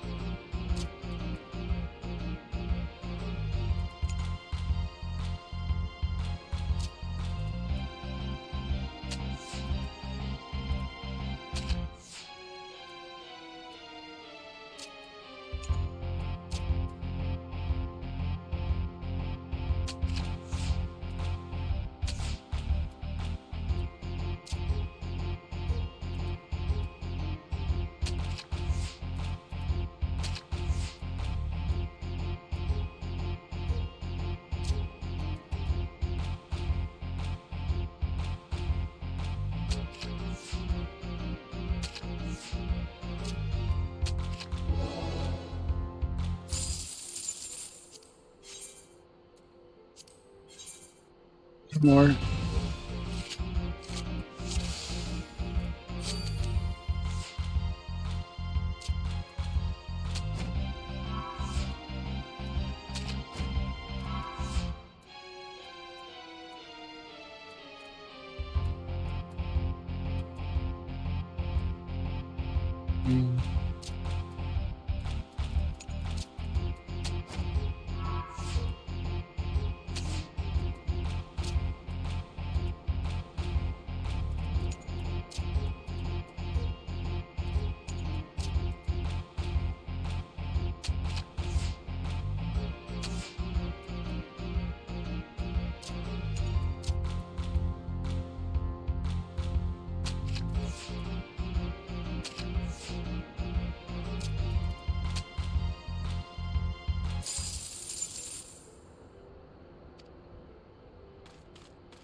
Mm.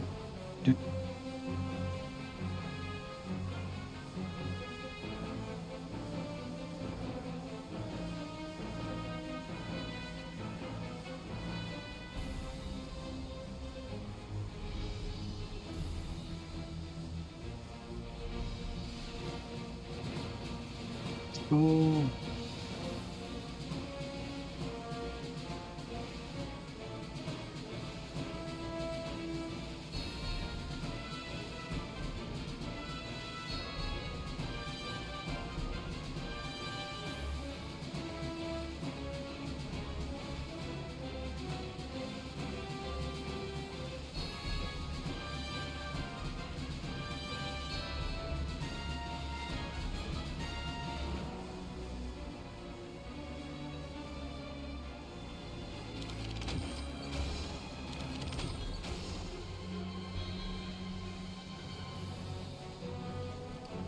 No.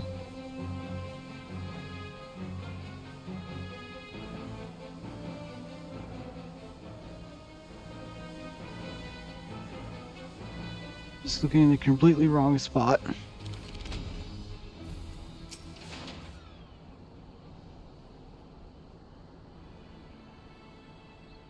Welcome to guys. This is directly. Rogo is my name. I'm honored to be your guide. Within, you'll find the space tickets and making of familiars along with the cavern wherein the requisite ingredients may be had. I must warn you, however, the place is not played host to a single soul, much less a broom, over 15 years, and I will regret being in some disarray. First year, my brothers, shall I see that you know this way? Now then, Ribbit. Once they were, I shall show you in. Matoya's relic, now accessible.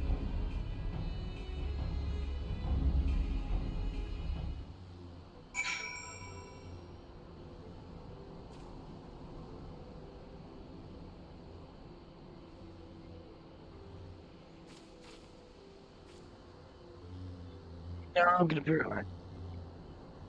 And you're just gonna go to the bathroom before I do dungeon.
have returned.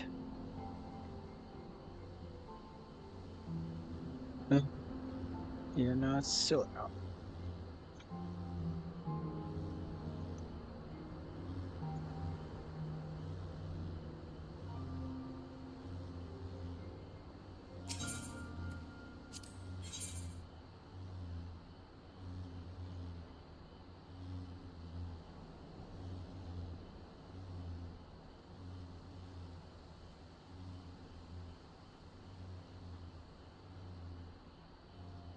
So it's gonna be these guys.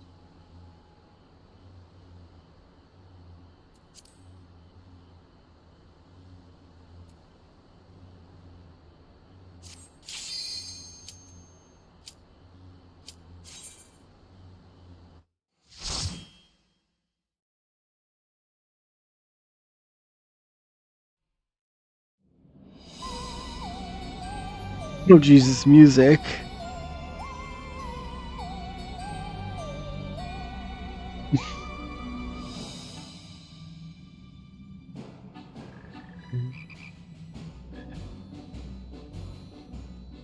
Red, green, and blue. Right. To begin with, I need you to gather a few ingredients. Listen well to what the Porogos say, or you'll wish you had.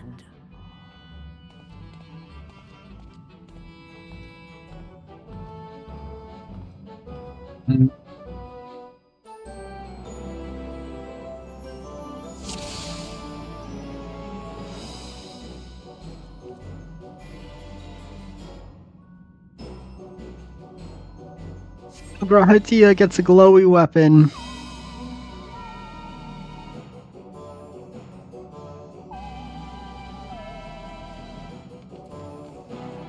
First things first, we need to harvest some clay. The clay can be had at the clay cauldron rivet, though. Through this portal, if you would.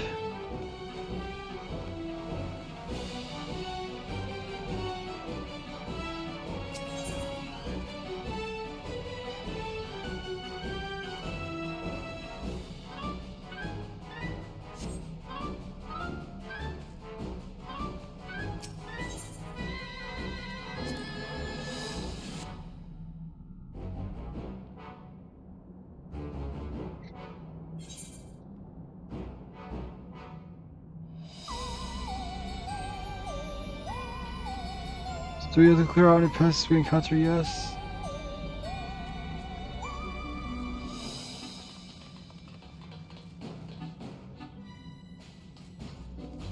Please follow me, Ruben. Put down any pests that bar the way.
Okay.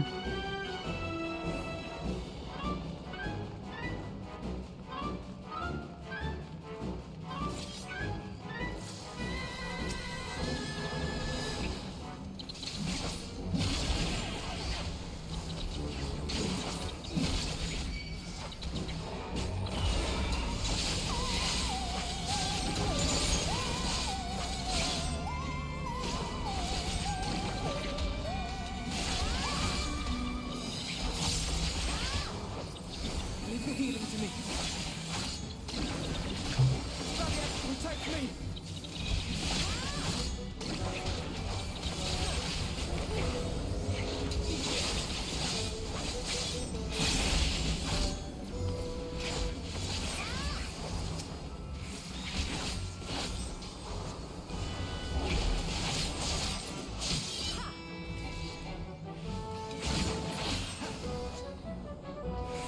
I'll assist you with the gap for a bit.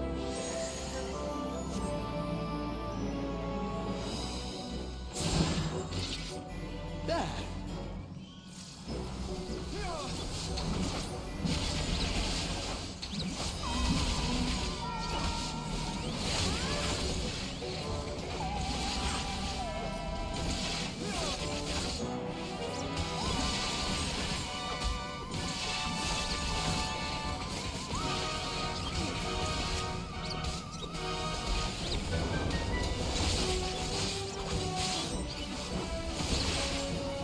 Hold on.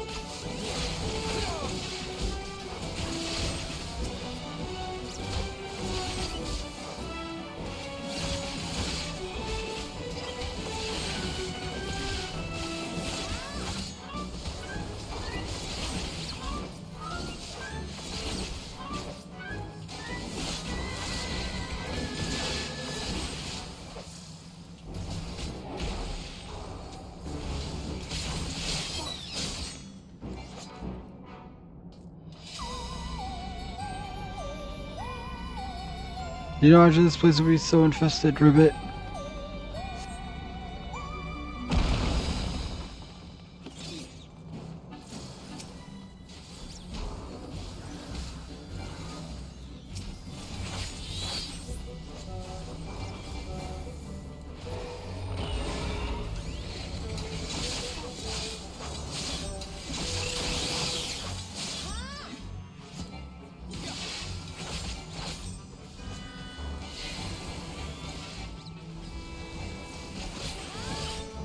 Funny, Ozeki.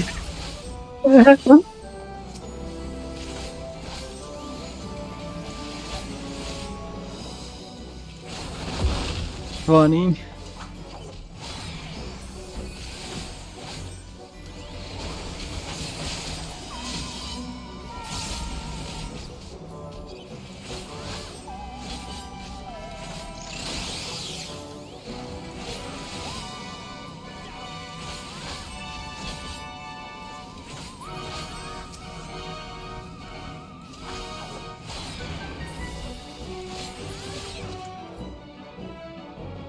Hey, it's just across the way, but you'll need to deal with the Mudman first for a bit.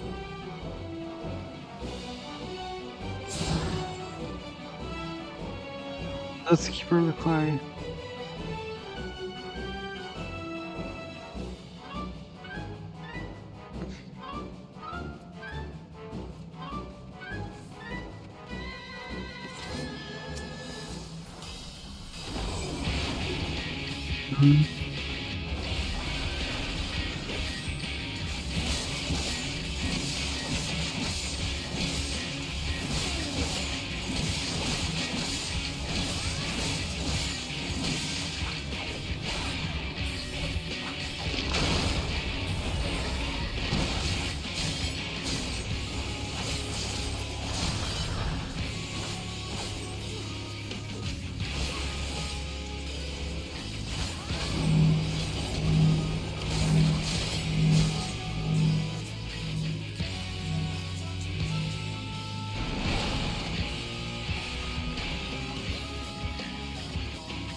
Just the beginning.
Fine day for now we have clay. Let us return to Genesis.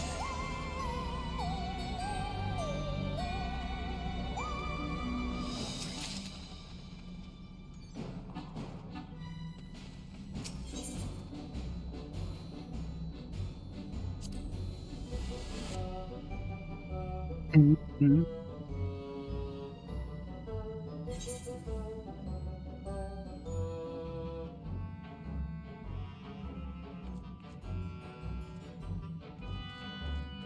Next, we need to get the water flowing again. It's back here, and I'll get on to the next task. It's been a pleasure to show you the cleaner out cauldron route. Please use this portal.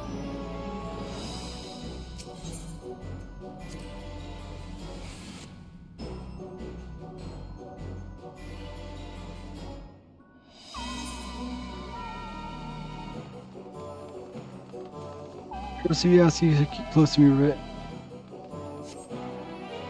Welcome to Rit, no doubt thanks to your familiars.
Lift, ribbit.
Oh, across here.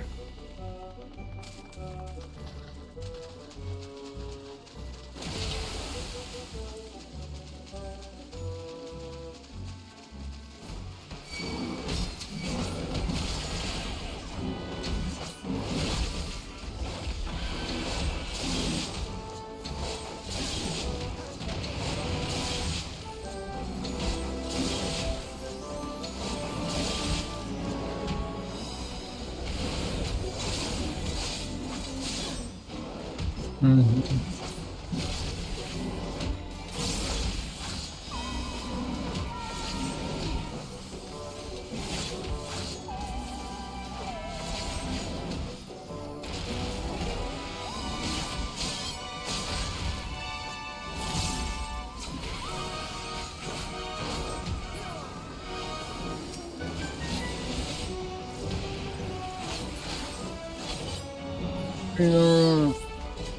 Let's bring.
Just a moment.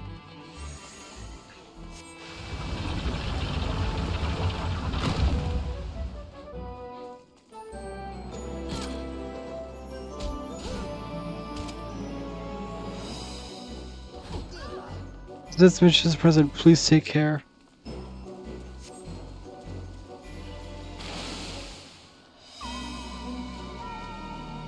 What in the world is this thing?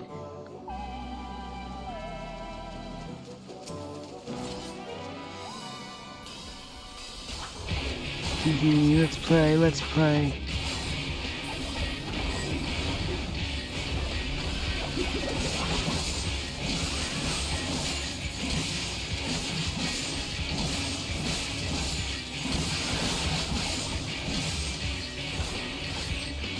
Arc flow, stay adrift.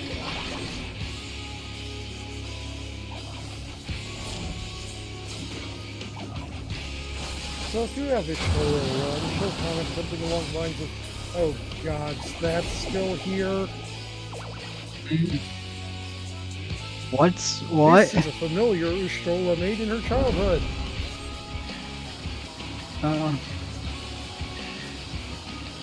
That cloud. Go stand in the AoE by it.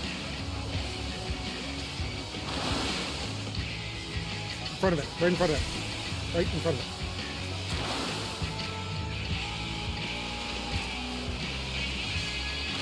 Right in front of it. I guess wasn't far enough.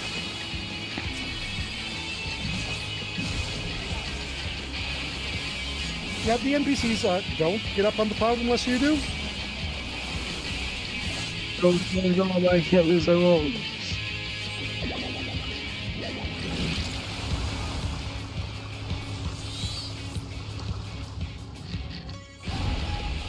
Why won't you get hit?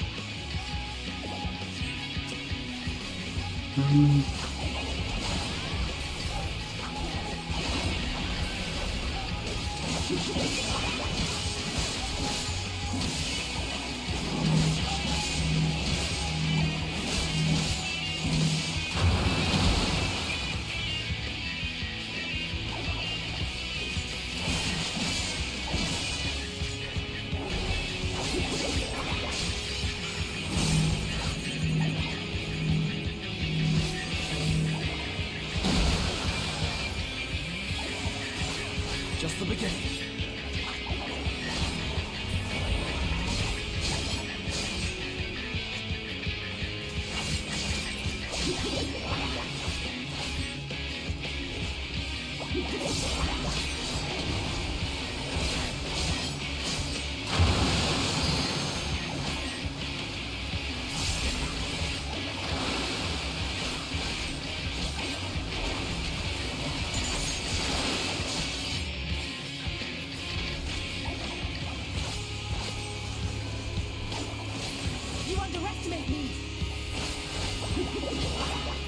This way.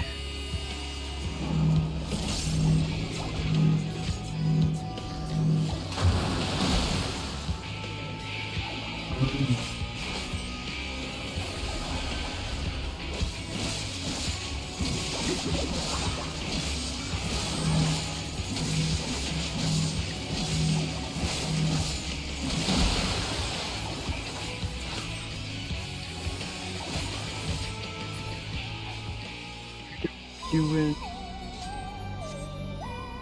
With all things, one cannot judge a familiar by its appearance.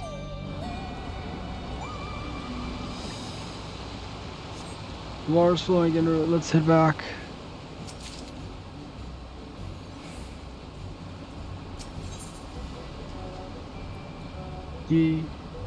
Welcome back.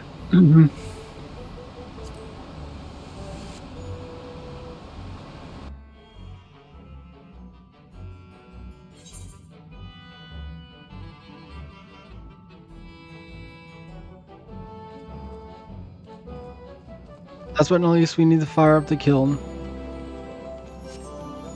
All process piece thus far. Step right through it and I'll guide you safely to the campfire college.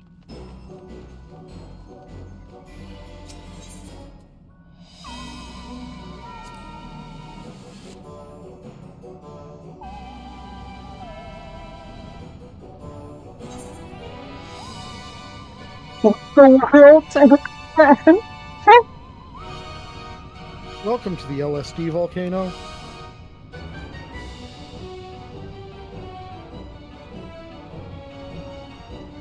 The magma's rainbow color, it's spectacular! Off we go, Rivet, please try not to fall behind.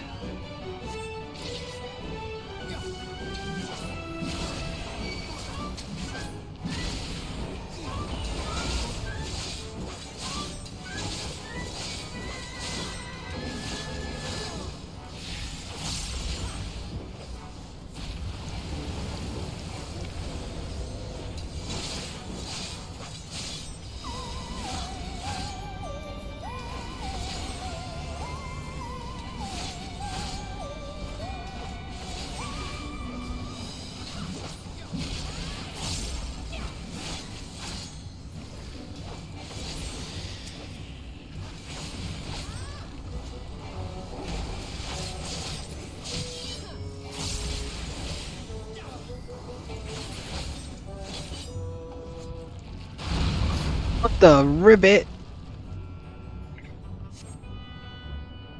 Well, I guess that's what the boss is gonna be for this section.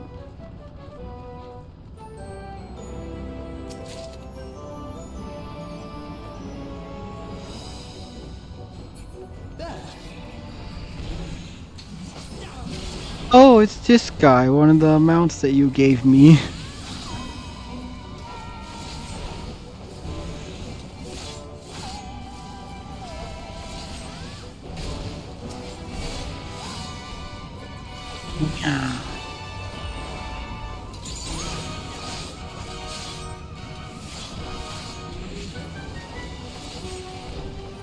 Place this down again, and then just switch to regular.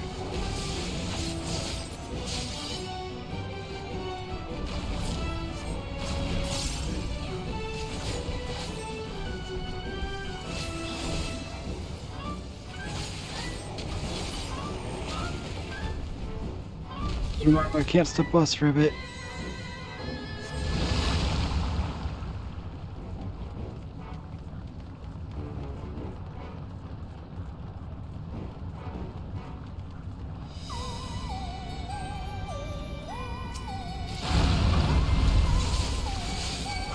Again.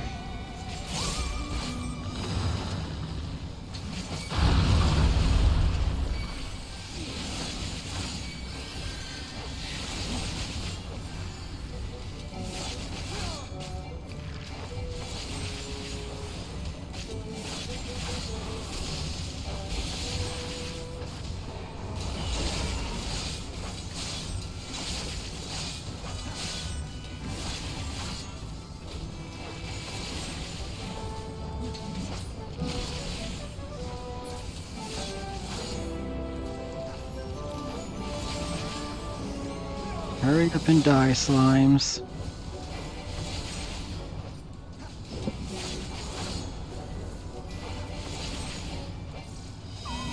Do-do.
Just smite this fiend once and for all, Ribbit.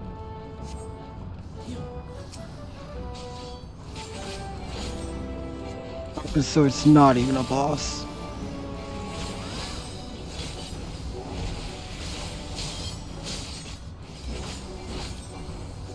I thought I put this down, I guess I didn't.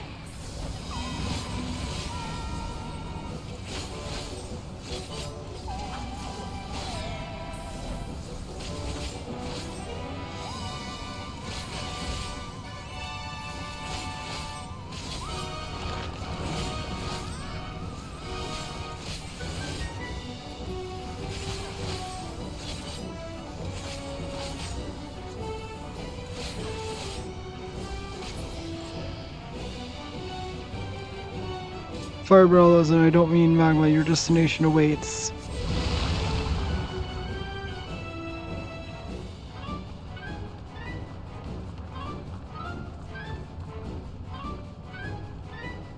Such a third sheet source will be perfect for porksy making. Here's it.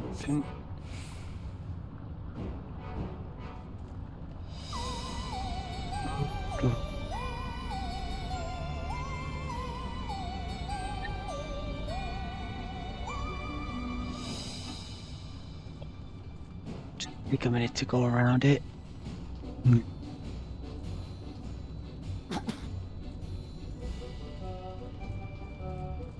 It's so cool.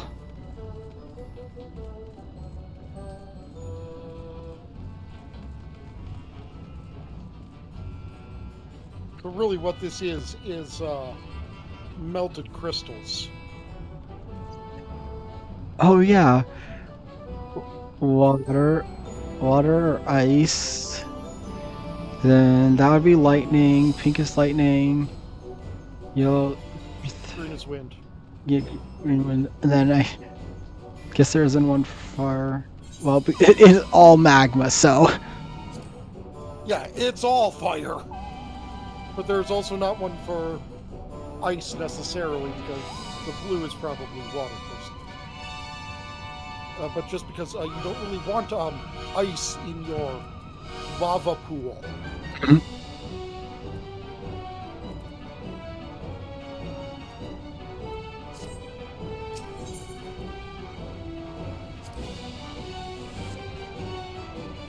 Let's see. Now, what will the boss be? Alright, it's time to make ourselves a porksy. Oh, it's good. We're gonna have to fight the porksy.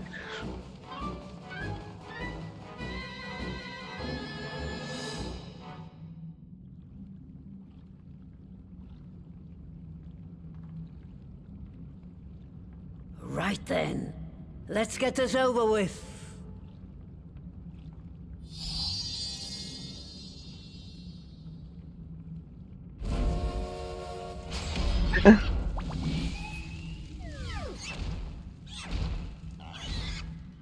Newborns are wont to be difficult.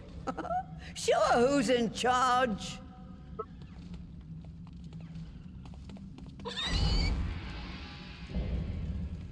Porcelain, mother porksy. Porcine porcelain. So I want you to take a look up around the edge of the arena. The books. Get into the arena.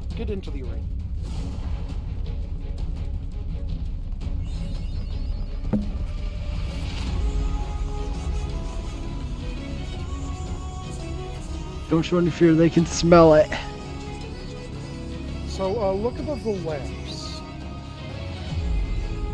So, like that one, like as I'm saying this. The hanging lamps. Yes, you see those? Yeah, and then there's a little picture above them. They're just a little picture. Allow me to. Are they like the first game or whatever? Like one of the early games, because they're like pixel, whatever. It's 8-bit design or pixel, whatever the right word Go ahead is. and take a look at what I just sent you.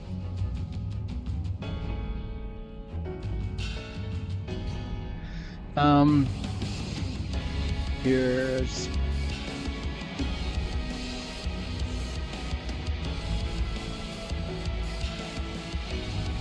the Final Fantasy I character sprites. that's cool. One of the first things you did in the game was you went to see the witch Matoya. And her cave full of talking brooms.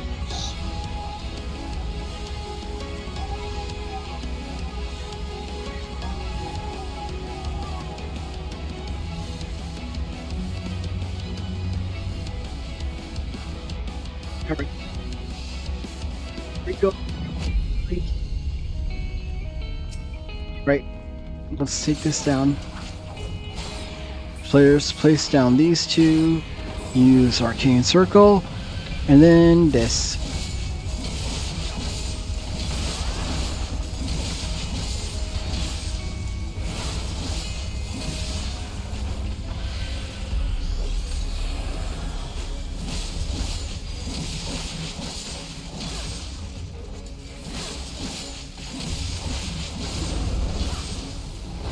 I guess I used arm's length too soon.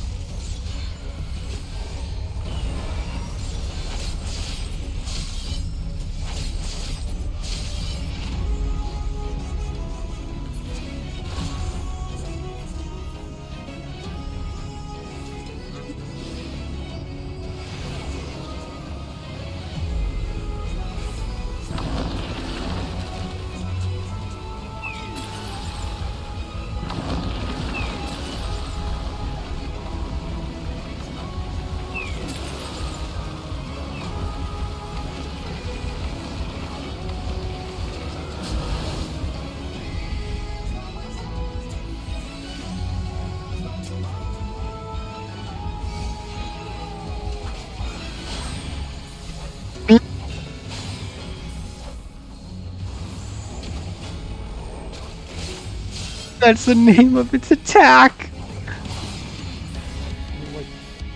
Consider yourself under quickly, or you'll in for a world of pain.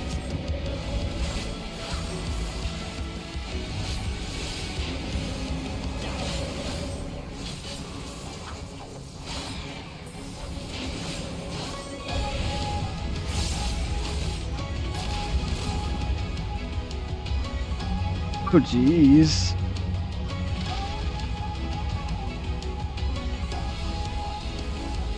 Why? Oh. That's why.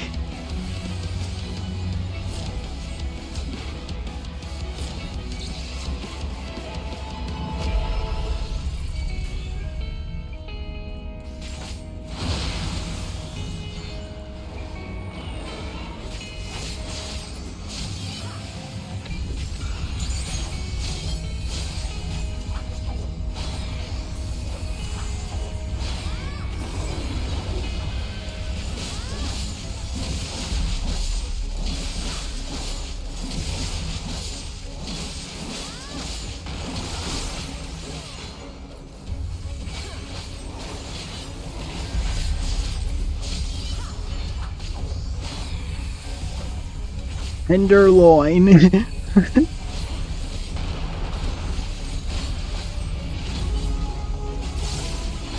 All its attacks are like meat dishes.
Do do do do do do.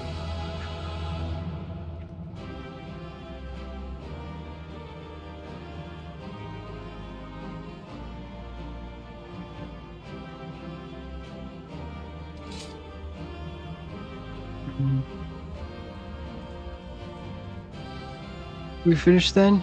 She's twitching, is that normal? Quite a fight she put up. Doesn't quite like the Kulin first from her. I never knew from her she could be so rough.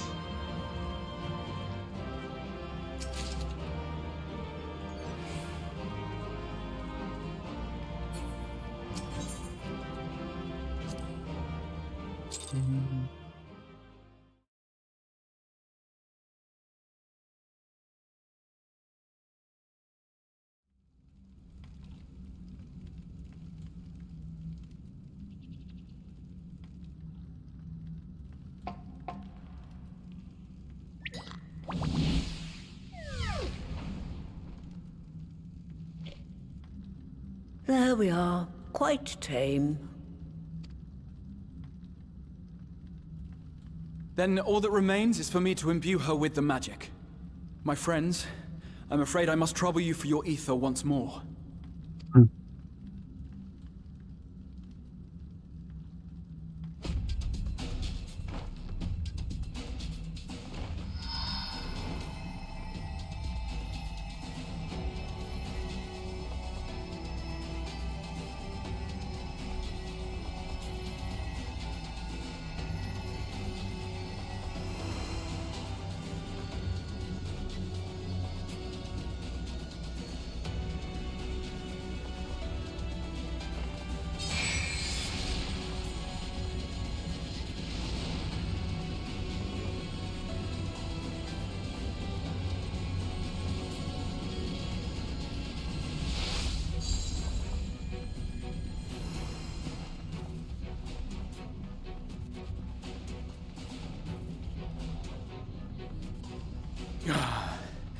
That should suffice.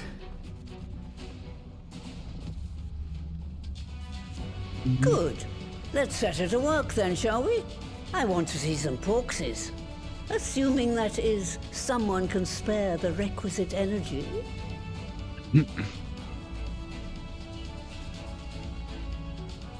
A mere drop in the ocean for the great sorceress Matoya, I dare say. Just that whole scene where Alphino spilled the beans that Y'shtola used Matoya's name. Oh yeah, this expansion bullied Alphino and Alizé a fair bit.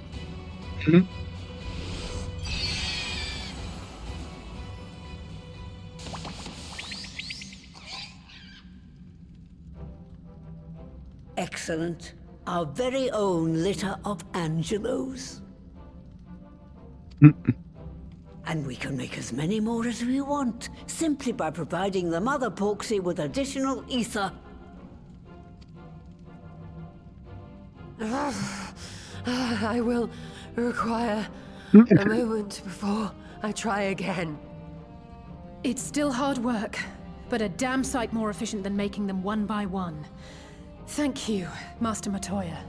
Everyone, we're a step closer to our goal. Alright. Distributed amongst the allied nations, they should do much to facilitate closer dialogue with the beast tribes. And given their present travails, I believe our friends in Limsa Laminsa should be the first beneficiaries. Agreed. Though I must leave this errand to you. I doubt my legs will carry me out of the cave, much less to Vilbrand.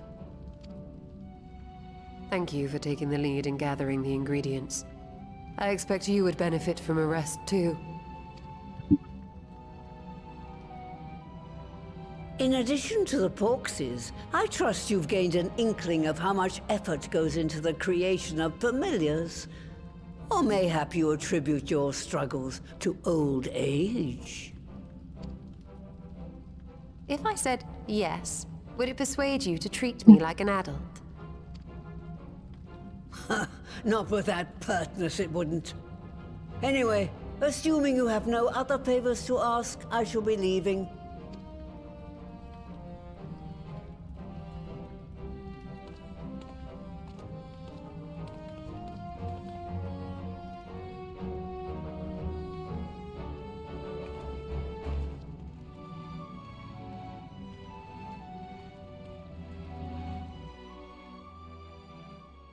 Mm.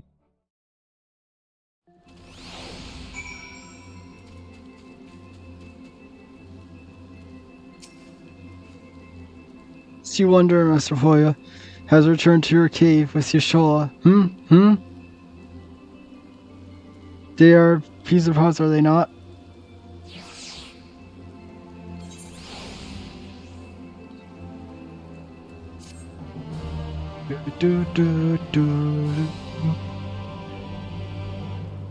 Yeah, I can now use that for that.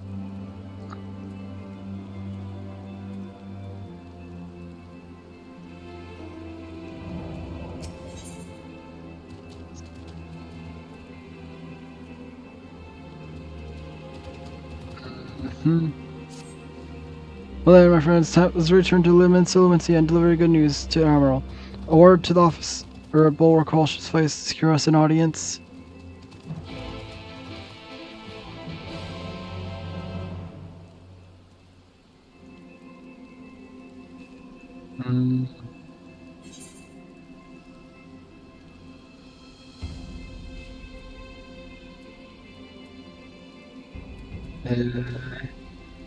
Lumency, yeah, it's like, for a second I forgot where I was going.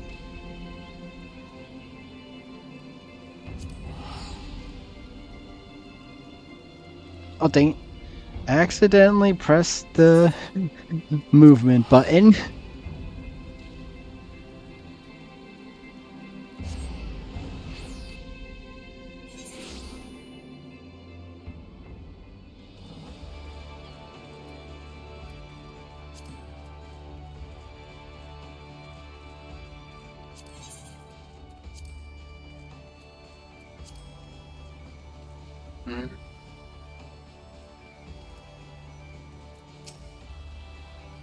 The Admiral's now expecting us to observe. She want to hear of our report. Come, let us request an audience.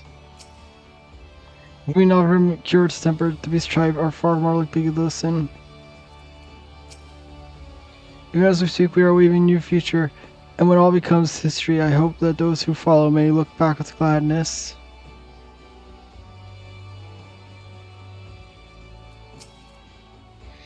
Why, Delta, ever welcome science for Admiral, I say? She's presently receiving guests, but for science, I know she'll make an exception. Follow me. Alright, who is it gonna be? Oh, it's, My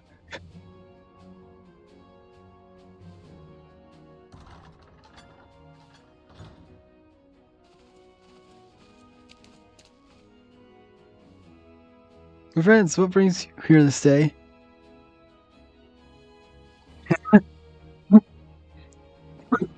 Is this true? The Navigator, a cure for tempering. As often as you've been in all your science, I would have thought it possible. Yes, we have done it here in Osa, and our production of more familiars has already begun. Yeah, my thanks, truly. This will do so much to advance the cause of peace, yet I fear it will take more than close the rift twixt man and beast, man.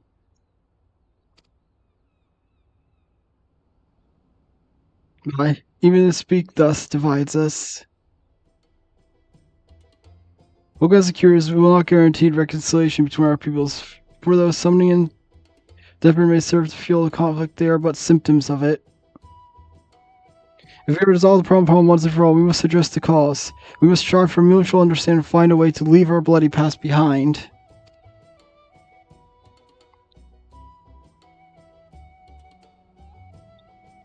It was I who moved that the Alliance renew its push for peace. Since our ancestors came to these shores, some generations, we Lumencies have been at odds with those who share our island home.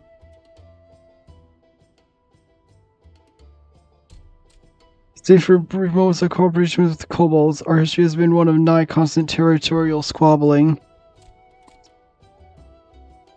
Meanwhile, our struggle with Sagan for control over the sea has only grown fiercer, a matter made worse by the thrice damned calamity driving them to seek new spawning grounds. With survival at stake, each had no choice but to fight, and so I dismissed peace as impossible. Impossible, a word coined by the weak, I proclaimed to all who'd listen, and then gave up. You and yours put me to shame. As you led us to victory against the Black Wolf, you have achieved the impossible again and again and again. And although the high time I fell to, hence my proposal to the Alliance Council. But no sooner did I reach out to our neighbors in Vilbrand than my own people sought to thwart me. You speak of the pirates who failed to attend Dominion. By acting through a friendly faction among the Coals, we had intended to seek an audience with the prominent patriarch. But the bloody executioners would not hear of it, and their absence sent a message to the rest. Though they are but one of 3 pirate powers, they are the greatest, and any attempt at peace which founder without them. If I can understand it later, Captain Hofer has been bedridden for some time with an ailment of the lungs. Direct in his absence, his right hand leads a man named Sicard, but recently he risen to prominence among the ranks. Saber's sustained for authority, little is known about him. We have invited him to speak with us once more, but he will not come.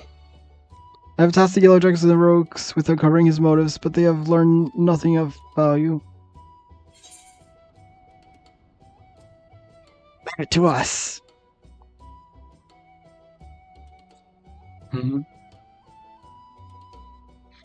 We got knows for the truth. Whatever Sicard wants, we'll find out. Truly, I would be much obliged. I shall look forward to hearing what you learn. Then, good luck.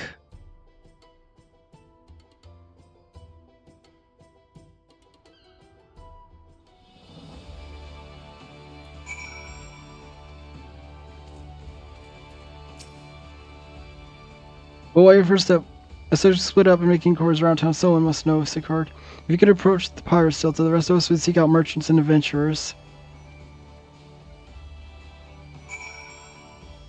Right. Gabby.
And I returned.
Hey, you want to know about Sukar?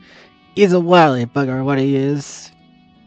Found some clever way to make coin, they say, and traded it for Monscott's place at all heal for his side.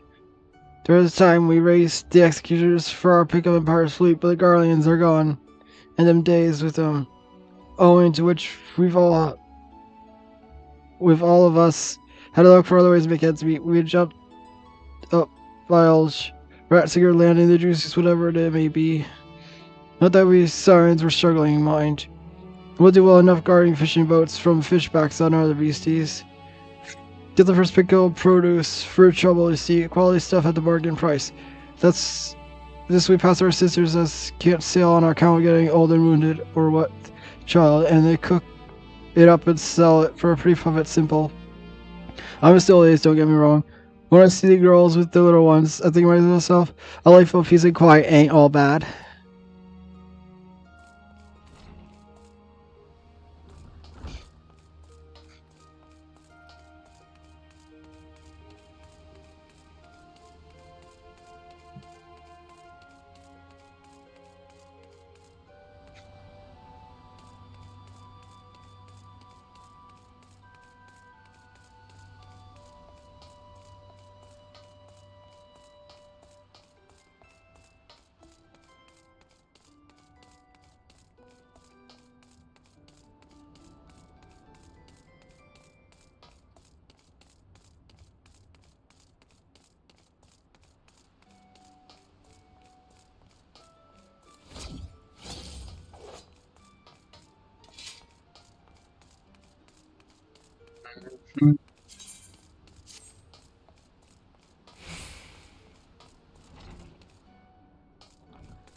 But if you're 05 seats, but don't mean I don't have pleasure playing for any competition every now and again. In fact, even since coming short on itself, more and more time invests the game reckoning half about. Oh, this one. Whatever. Do one round. And he took my 5-star one.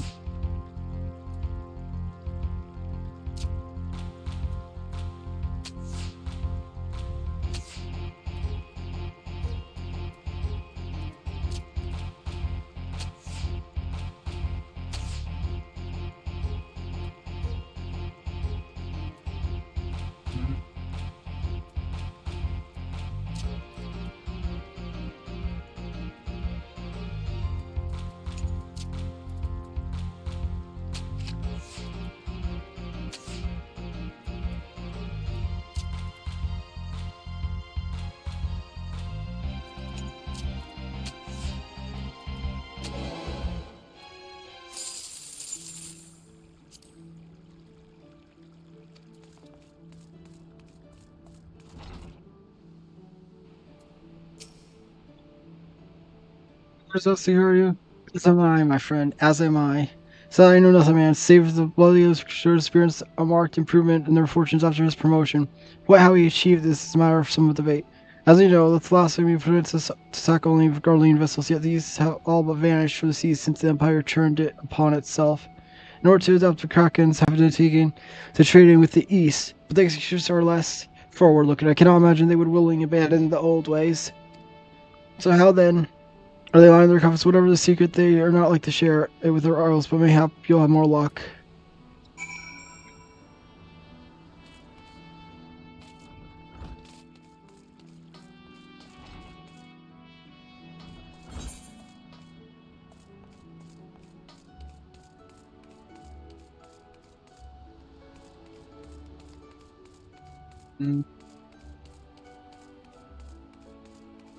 Just the shard. Because that will...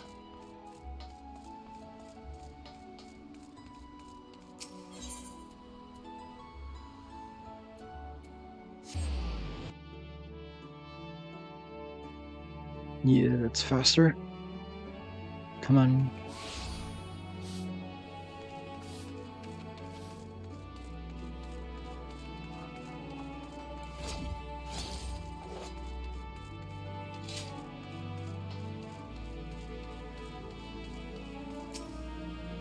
See, everyone's returned now. Who would like to go first?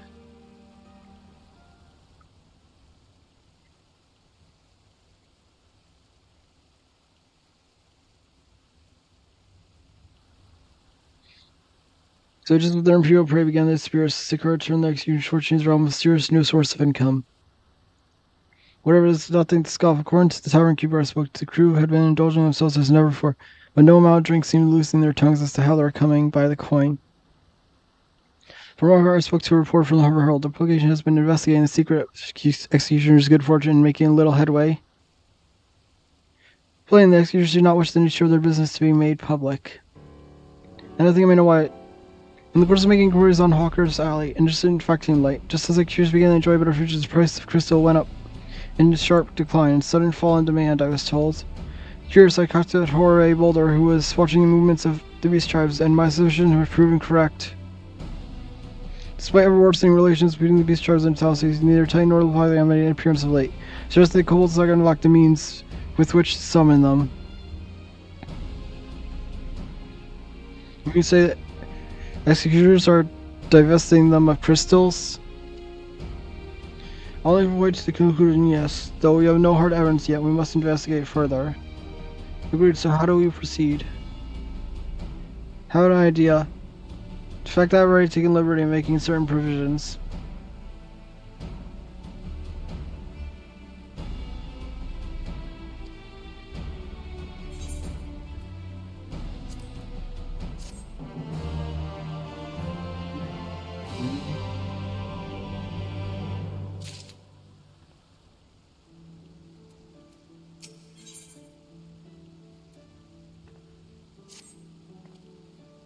During my course, Scourgel merchant for me, the wholesaler of the crystals had recently arrived in Winston, offering wares for the price of undercutting the competition.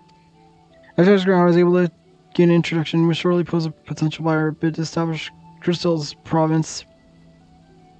We managed to be the Auctionland's embraced tower in Illinoisia. Shortly, I suggest we make our way there at once.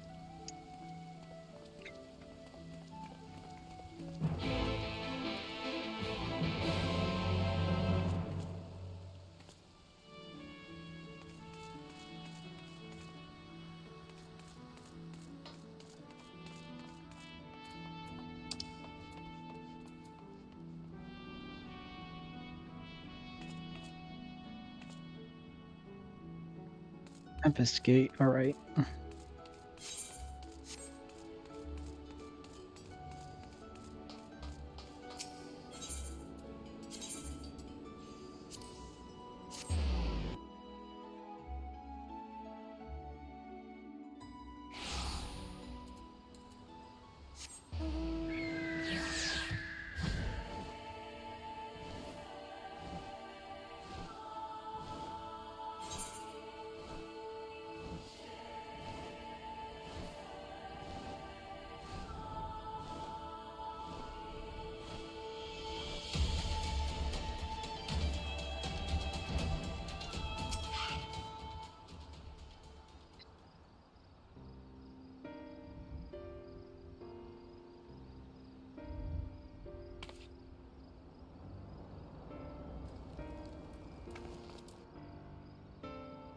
Here's our merchant. Wish me luck. But truthfully, leak with the bloody extras, who surely be wary of those all with armor on science. Not least of all. For yours and else's mine is unfamiliar phrase, let me play the role of buyer. Your eyes right, and even if you aren't recognized as that, you look too gentle to be mixing with society's underbelly. Gentle? But very well, I'll leave it to you, Graha.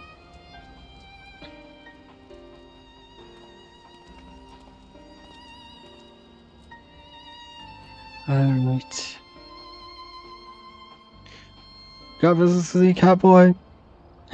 You are a crystal wholesaler?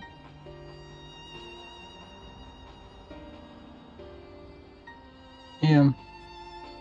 But you're no merchant, so what do you crystal for? I have money.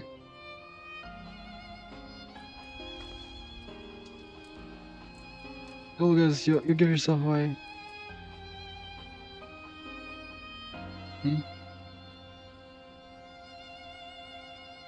See, you're a weaponsmith, am I right? You need crystals to make staffs like that fine specimen you got there.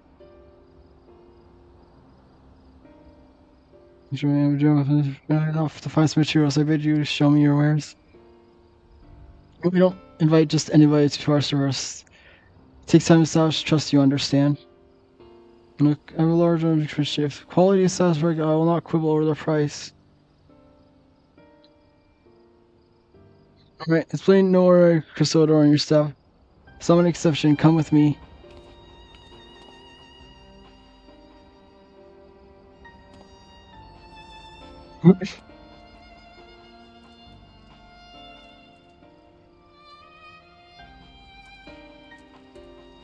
Seems to be working, let's follow them.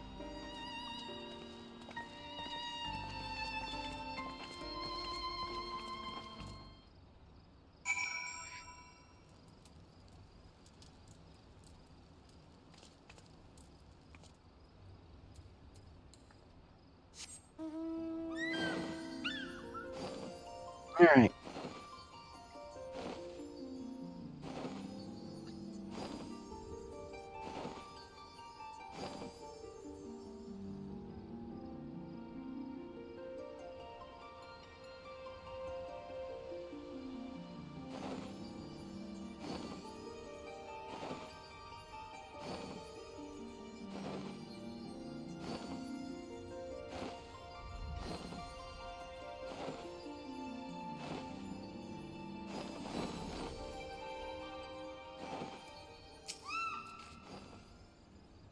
Come to the door quietly now.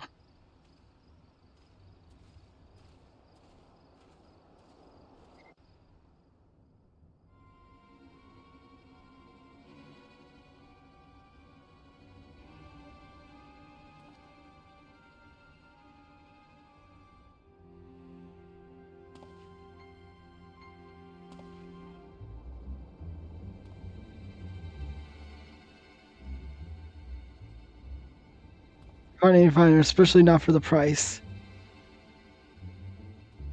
Dude, I expect to be more than double the squisher. How could they possibly be so cheap? Nothing will follow if you need more. They're from Olgoro if you take my meeting. So here as it gets, you won't be disappointed, so how much do you want?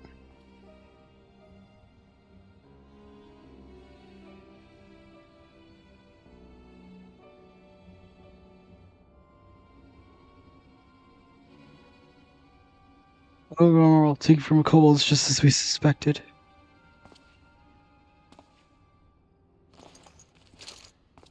Does it now shut your gobs and turn around slowly?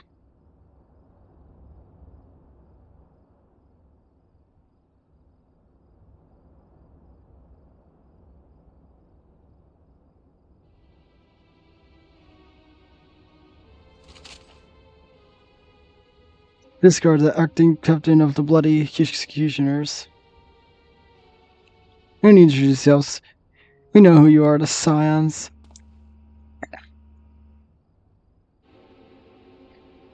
We also know you've been shouting to the Admiral, got ears and eyes that comes with being the only true pirate crew left in Liminsa.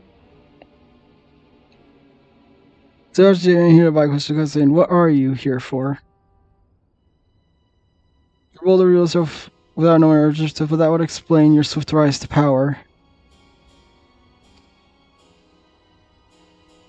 You have spoken plain, so I returned. We came to learn why the bloody executioners opposed the Admiral's will. And we have our answers. Should Limsa make peace with the kobolds, you would lose the source of your newfound wealth.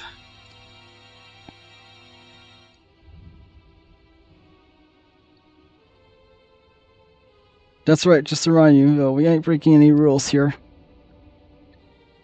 Don't prevent us from attacking vessels not flying the Imperial flag. But don't say nothing about Beastmen. I usually kept our operation as because we don't want no one taking our business. Wait, just a bit. For what it's worth, I have the highest respect for you and hers. Her especially. Officer was worrying about during their fancy red clovers, you lost our old girl, battered bleeding Titan himself. Raised him up to you when I heard the news.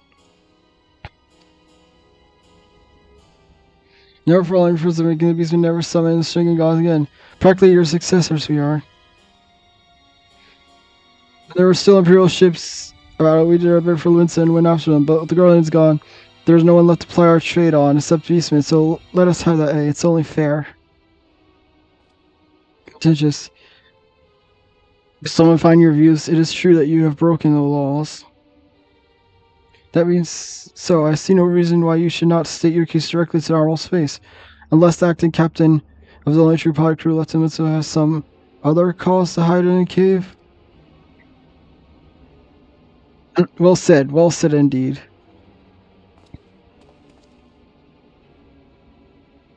Alright, I'll meet with the Admiral. I'll even provide a venue, the Alistalia. I trust you won't turn down the invitation.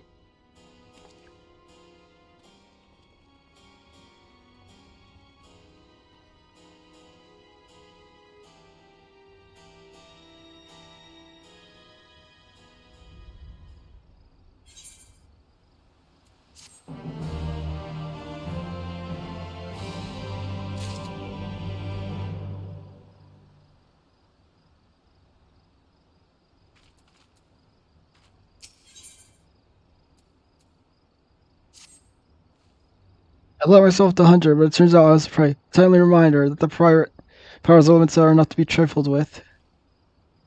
But all will end well. Graha timely provocation has desired effect, and Sigurd has agreed to a meeting. Let us hurry back to Limits and pass on his invitation to the Admiral.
It's totally gonna go perfectly fine. Nothing's definitely gonna happen.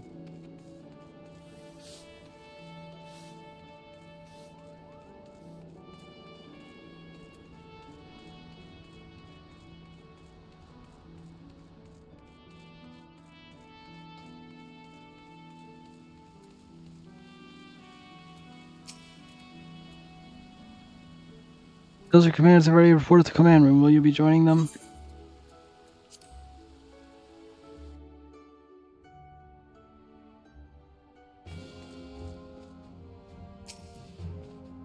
Welcome back, my friends. What news?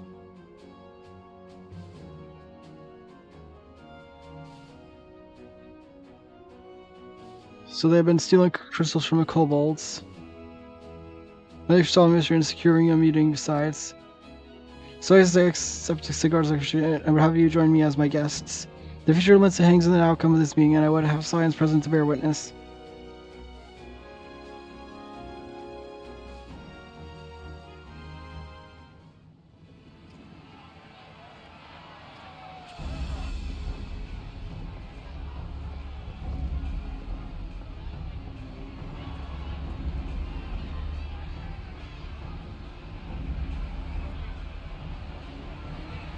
Look who's come crawling! Traitor! You can shove your piece!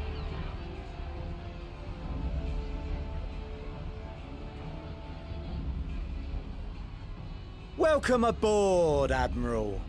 I'll wager you don't remember me. Sicard, acting captain of the bloody executioners, at your service. 'Twas kind of you to invite us.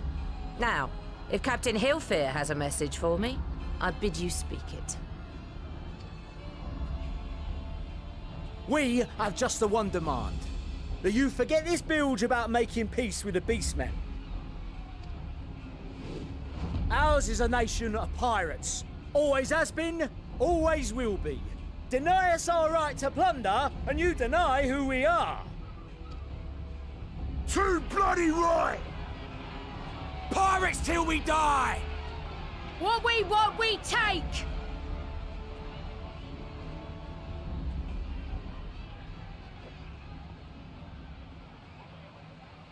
Piracy has no place in our future. What'd she say? Pirates have no place.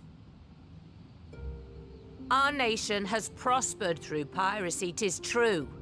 Yet it is but one part of our long and storied history. Centuries ago, our ancestors led a failed rebellion and were driven from their homes with little more than the shirts on their backs. In fear of their lives, they sailed south until they came to these shores. Finding the land occupied by kobolds, however, they were forced to turn to piracy in order to survive. And survive they did. But not so long ago, when the Empire threatened to crush everything we'd built, we set aside piracy and joined hands with our neighbors. This too was in order to survive. And survive we did. Time after time we fought the Empire, and time after time we won. And through trade with our newfound allies, we prospered more than we ever did through pillaging and plundering. The Empire teeters on the brink of collapse. Ere long, provinces like Wurlit and Bosnia and many others will regain their freedom.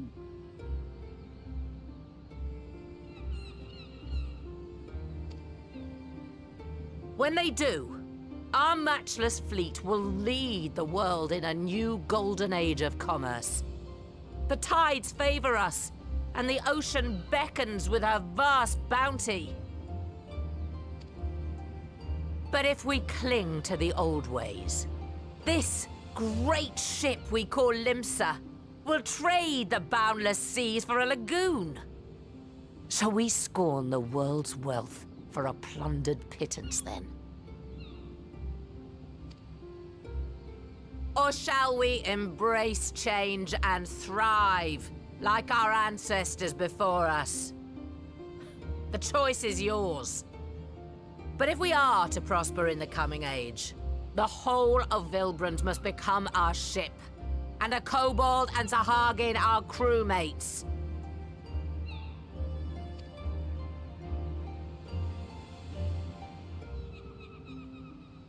Rousing words. Might even be some truth in them. But pirating's all we've ever known. And we ain't about to give it up just 'cause you say so.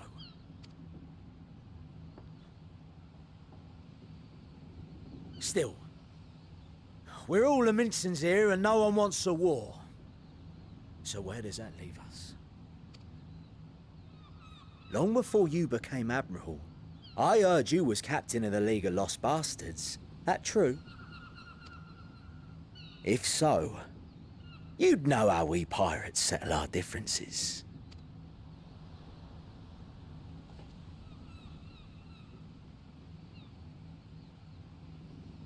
A duel. I'm gonna play as Very Pearl. well. As Admiral of Limsa Laminsa, I accept your challenge.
This ain't over! Not till one of us is dead! Finish the job! Or I will!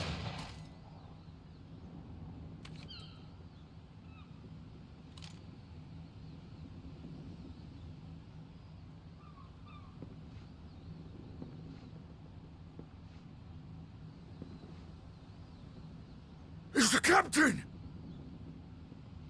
Captain Ilfir! Ye fool! 'Twas over afore it began. Captain! Seems the whelps have been yapping while their master was abed.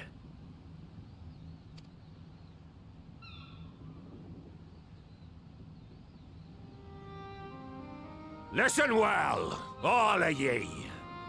Since the signing of the Galadian Accord, we all of us have been part of the same crew. The crew of the good ship Limsa Laminsa. At the helm of that ship is the Admiral. And 'tis she who decides where we sail. Was I not clear on that point? Or did you forget whose deck you stand on? Nay? Then what in the seven hells are you playing at? It's all we know, Captain. If we ain't pirates, what are we? You're bloody idiots is what ye are. Idiots with your own lives ahead of ye. Ye can do anything ye want. Be anything ye want. We're pirates, aye. And we pirates love our loot. But that ain't our first love. Our first love is the sea. The sea! And what she brings us. Freedom! So hold fast to that. Let the brine-crusted husk that stands before you now be the last of them as knew naught save out of steel. And make of yourselves a new breed of pirate!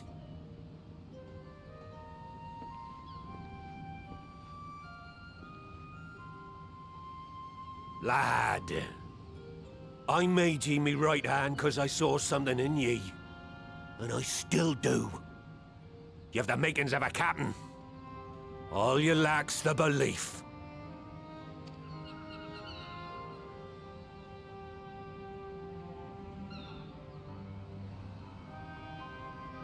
Well now, It seems we're of one mind after all.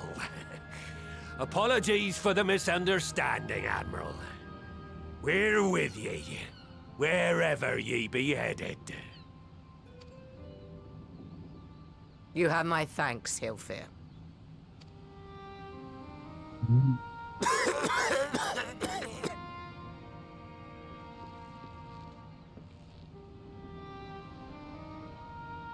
Your choice of dueling pistol did not escape my notice. Good old Annihilator. Ender of many a proud pirate's voyage.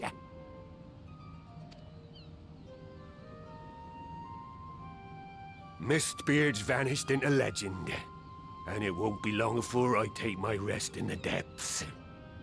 Yet be that as it may, the old ways can only truly die when we've dealt the Empire the telling blow. There'll be stormy seas ahead, no doubt. But I'm trusting ye to steer us through to the other side.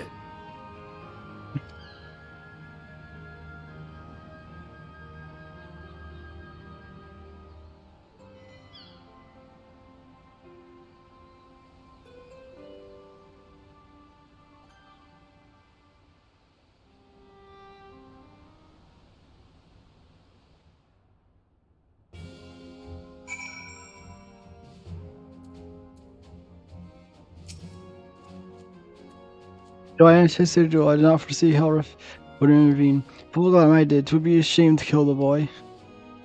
Instead, we learned a valuable lesson, and we made peace against ourselves. All that remains is likewise with our neighbors.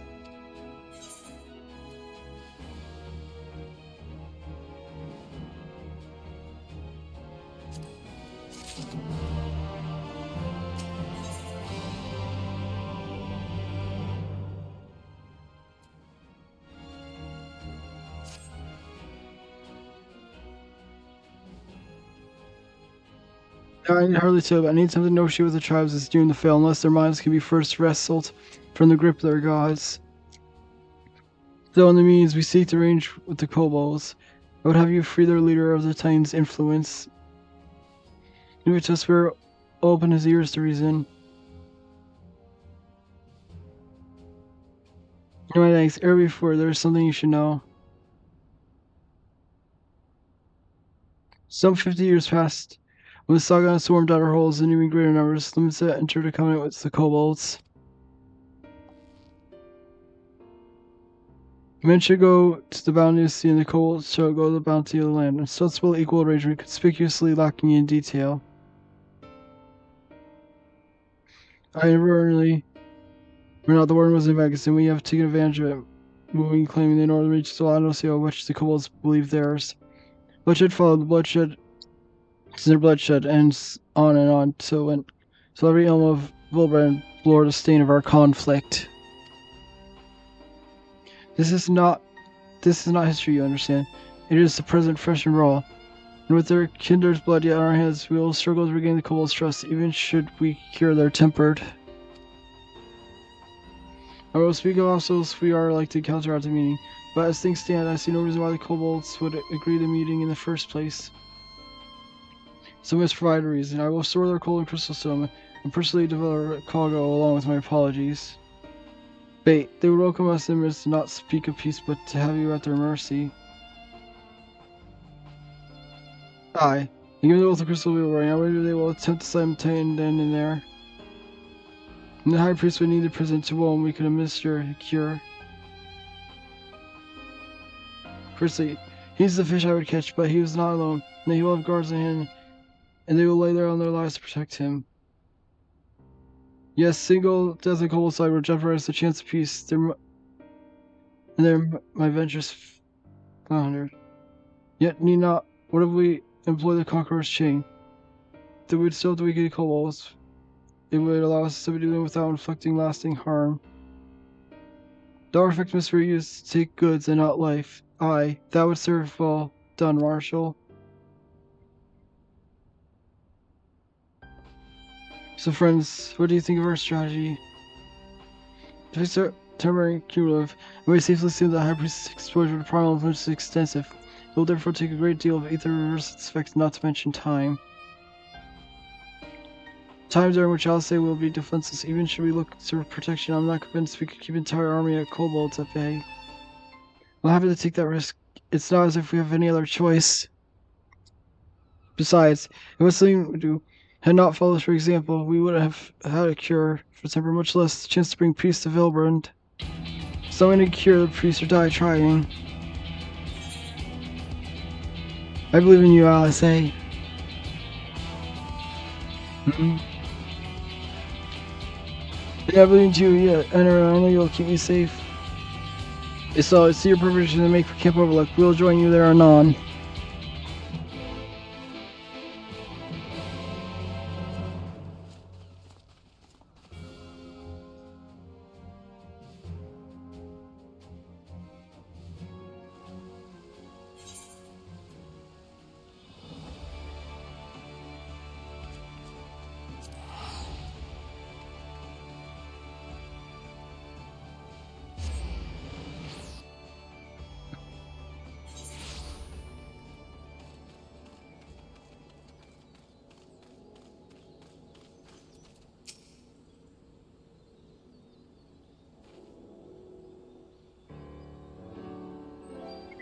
Said every defense, so I'm counting on you to give me all the time I need.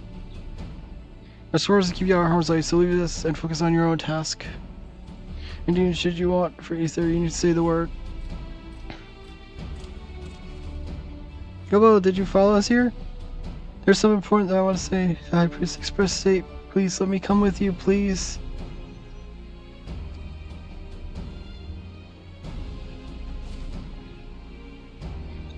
I need your promise that you'll stay here where it's safe, right?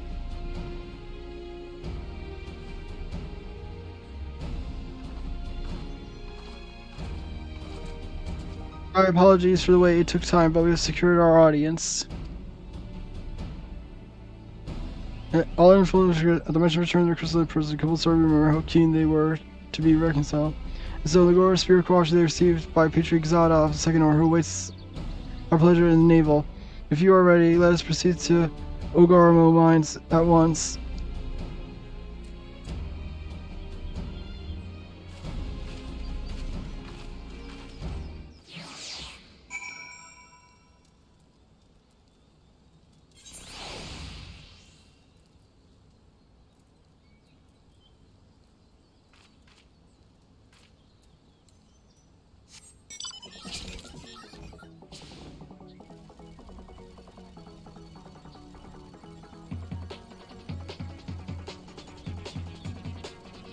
Alright.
Swarkwardish.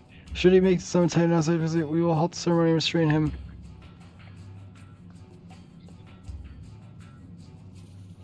At this, all hells will break loose, and we'll have an army of kobolds unchained till Alcé's work is done. Just remember, none must die. We weaken them and let Eisenhower do the rest. It is time. Stay the course, my friends. I spy calmer waters beyond this squall. Alright, this is gonna be difficult.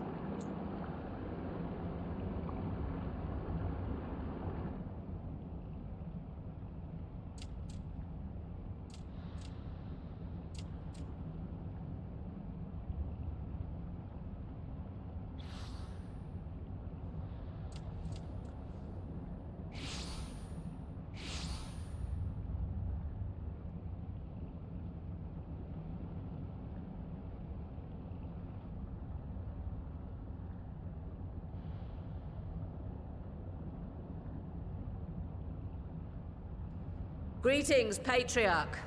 I am Merlwib Blufistvin, Admiral of Limsa Laminsa. I come before you to offer my sincerest apologies for the many wrongs committed by my people against you and yours.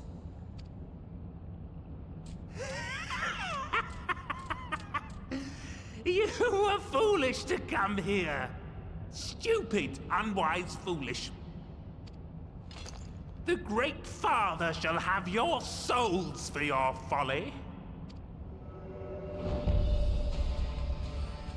Aye, just as we thought.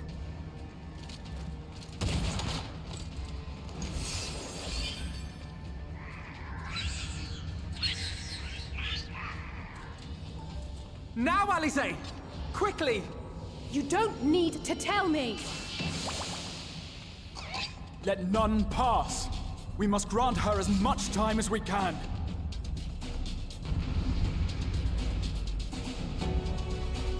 Steve.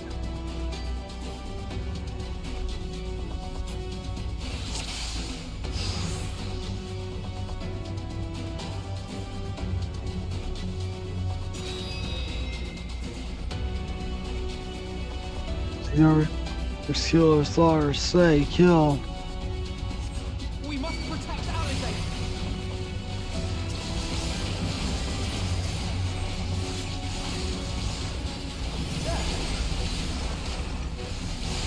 Till the draw goes to me, I'll deal with them all at once.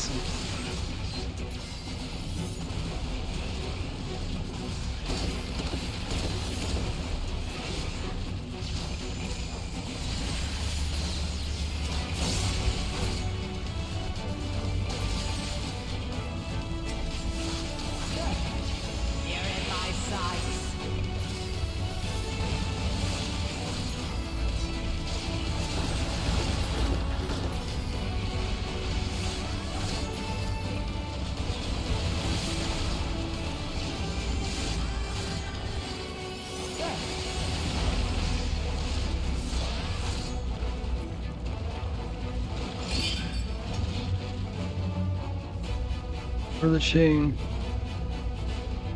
It sits ready, go Angelo.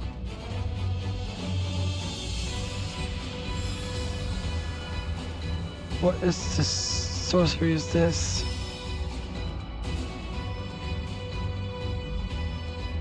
Remember Suser, if I can't finish the job.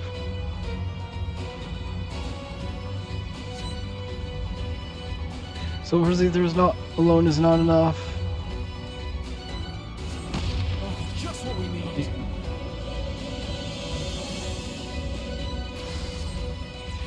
Say everyone gather close.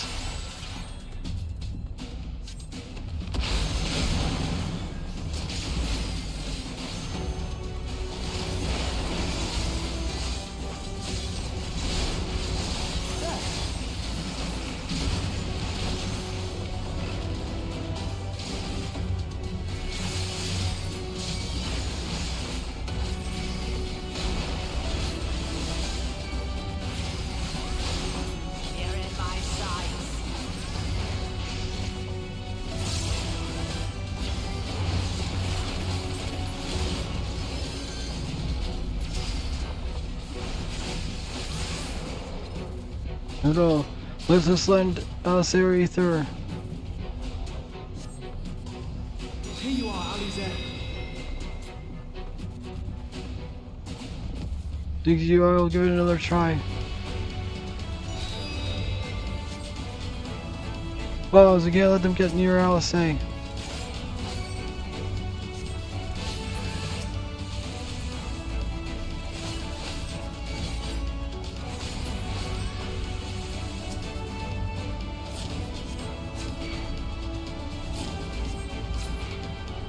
I'm near my limit. Press more. Sprout, hold them off. More! I need more ether!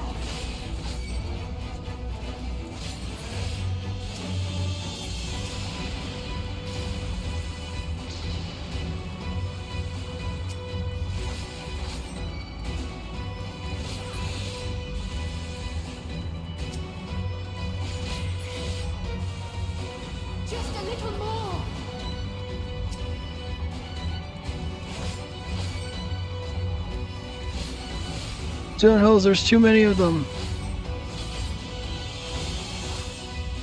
Needs me to stand clear, all of you.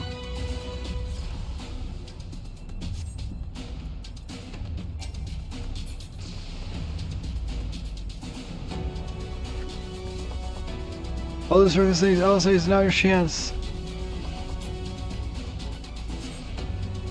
Alright, please. Please let this work.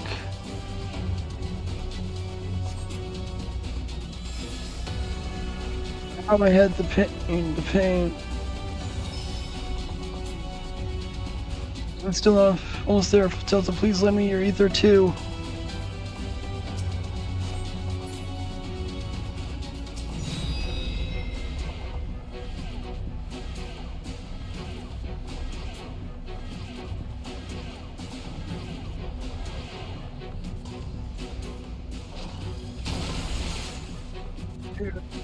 Rush, done. You're dead.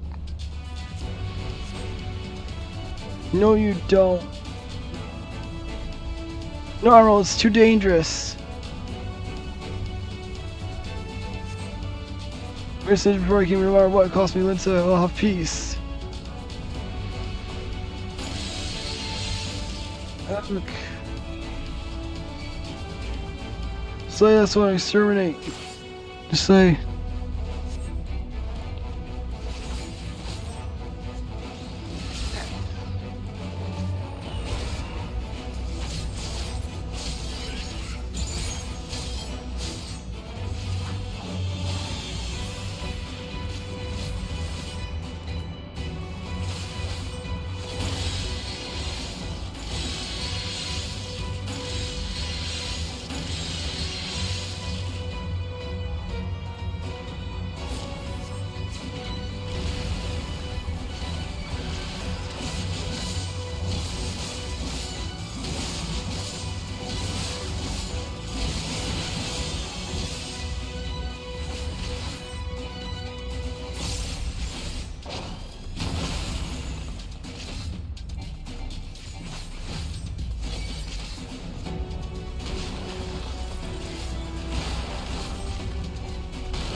There's little, there's someone I can finish this.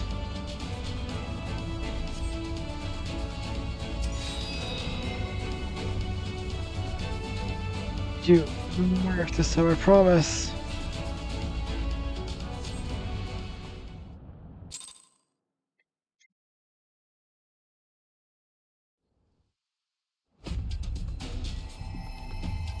Yes, this will do.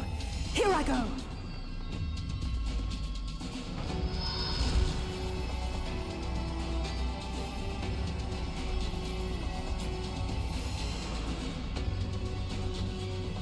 Go, Angela.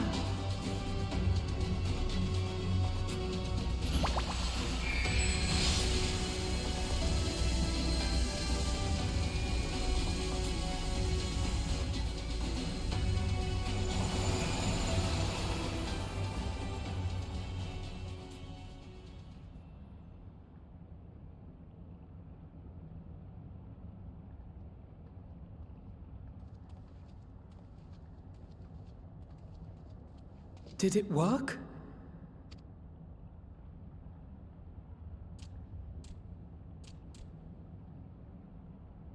What?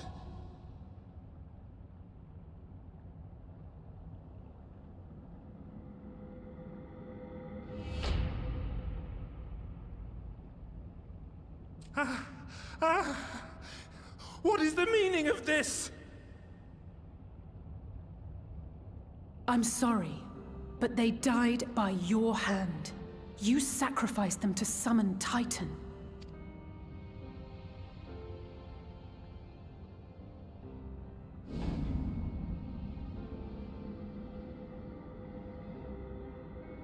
No. No, no, no, no! Why?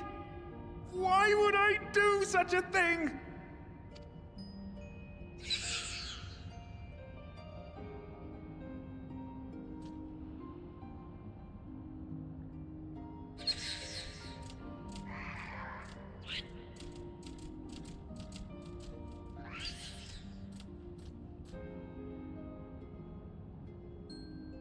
Would that there were a cure for the victims of the Tempered.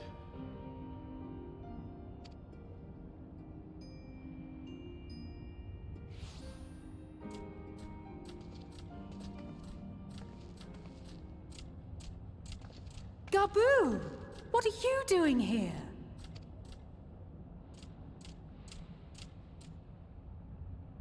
Patriarch, please listen to me. Hear, heed, listen.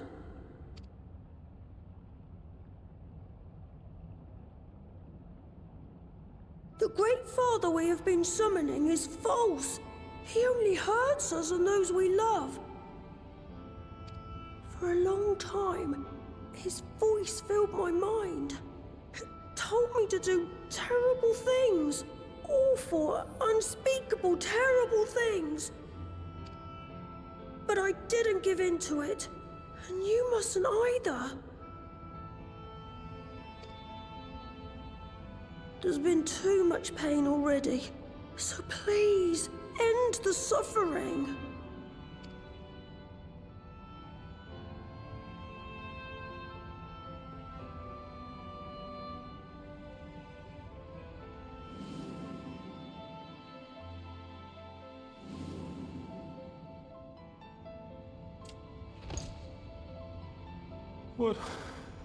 What have I done? We share this child's desire, Patriarch. An end to summoning, for it spells naught but misery for both our peoples.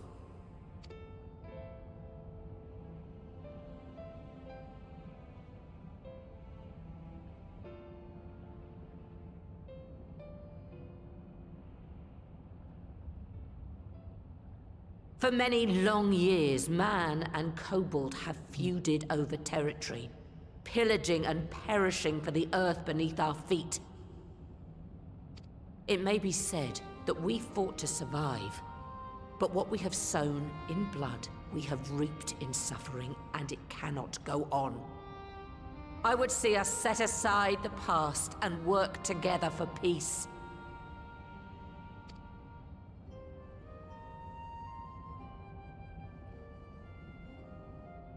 It was wrong of me to hurt my own in the name of the Great Father. Sinful, evil, wrong.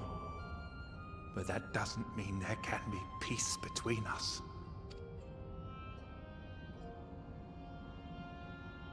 Men cannot be trusted. The bounty of the land was to be ours, and yours the bounty of the sea. But you broke the pact. Violated, breached, broke. Unready as we were, what choice had we but to call upon the Divine to rid ourselves of your tyranny? None, and I do not blame you for it. In violation of the spirit, if not the letter of the pact, we took your lands for our own. The fault lies wholly with us. On behalf of all Laminsons, I offer you my humblest apology. I pray you'll find it in your heart to accept it.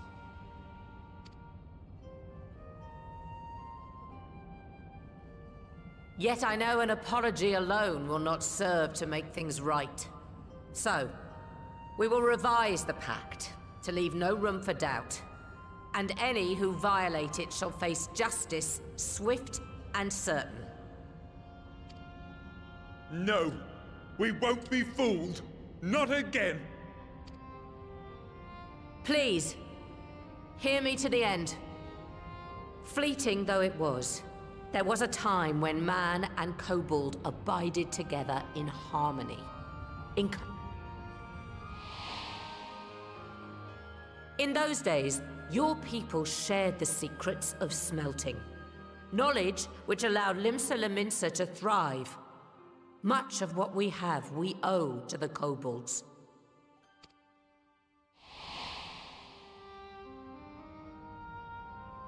And so, for the good of all who dwell on this isle, I wish to make you an offer. We will bear your people's wares to every corner of the world, and trade them in your stead.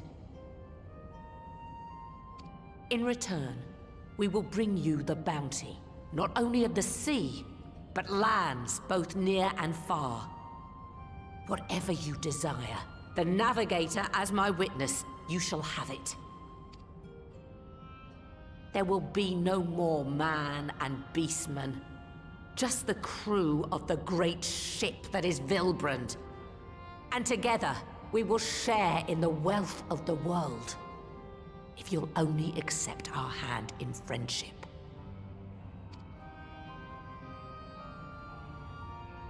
We want to believe you. We truly do. But we believed you before and you betrayed us. Fooled, deceived, betrayed us! There are bad men, it's true. But there are also good ones. And the ones before you are the best of them. They were always kind to me. Caring, nice, kind, and I trust them with my life.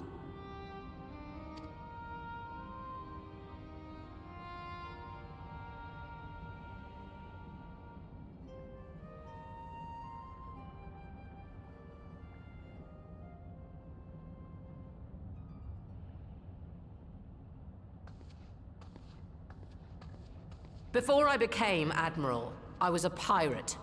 I stole. I fought. I stained the sea red with blood. Such is my past, and I dare not forget it, however much I might want to.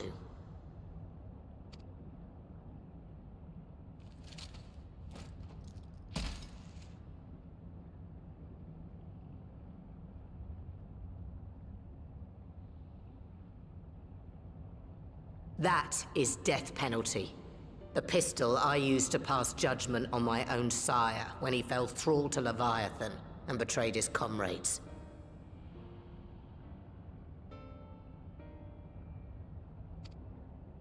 It's loaded. If you were to point it at my head and pull the trigger, I would most assuredly die.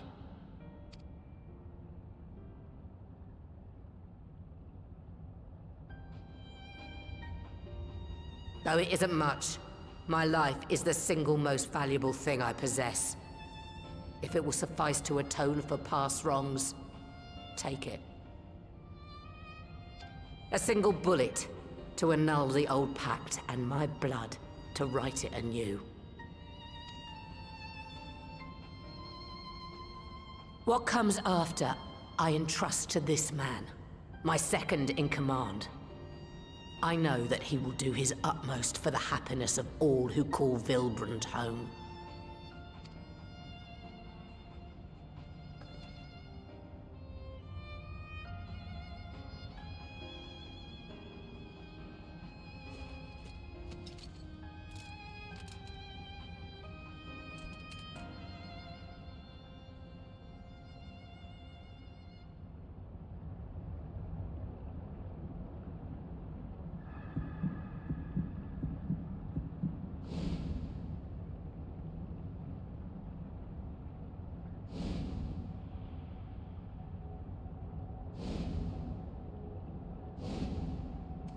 Oh, that's so cool.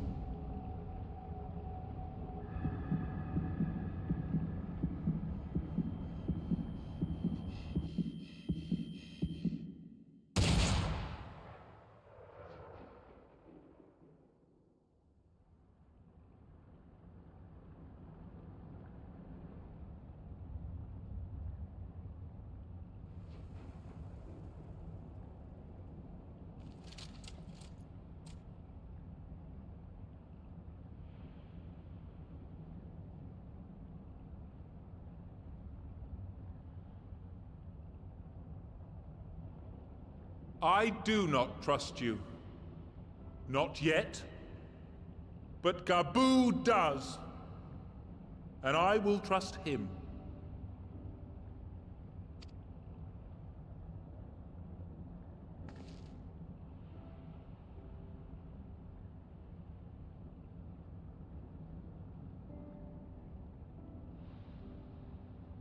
We want you to know that we respect your faith. There's nothing wrong with giving thanks to the land which sustains you. But summoning is different. Should you hear of anyone who would attempt it, we ask that you appeal to their better judgment, or failing that, seek our aid. We're always ready to help. Many and more of my brethren are yet enthralled to the Great Father, just as I was. If you could free them too, I would be grateful. Appreciative, thankful, grateful.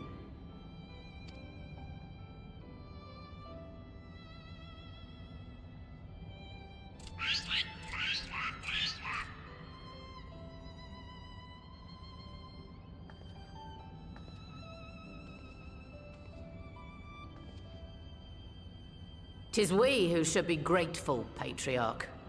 I thank you for affording us this chance.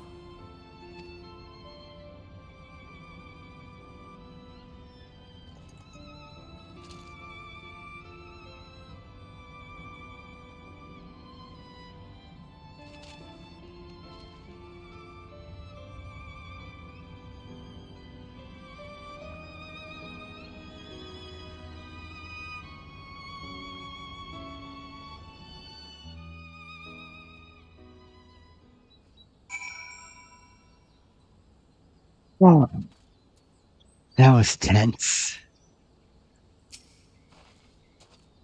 Let's see, we found a way forward with Colt. Next, we'll help the Second Order to free their tempered brethren from thraldom.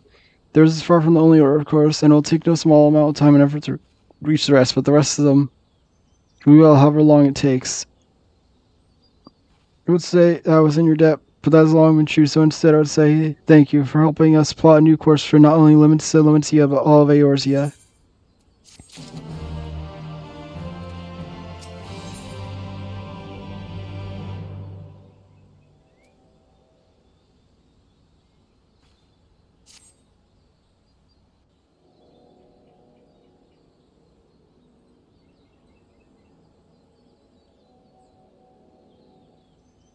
Right.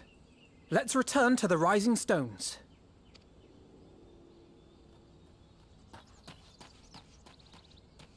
Admiral, something strange is afoot at the floating city. Breathe, man. What is it? I think it's best you see for yourself. Please, come with me.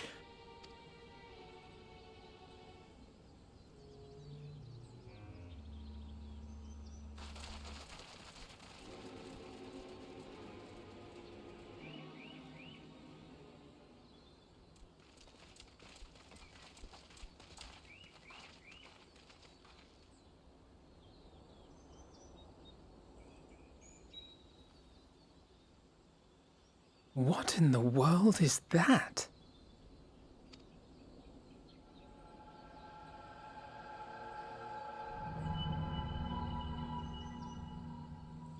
A tower?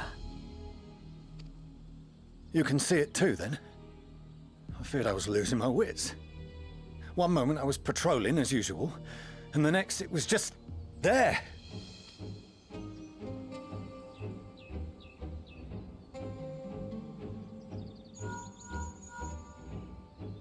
Yes? This is she. I am. I'm looking at it. What? Understood. Send the Elder Seedseer my regards.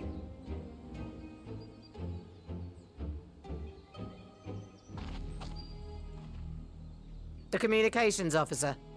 It seems this isn't the only tower. They've sprung up all across Eorzea.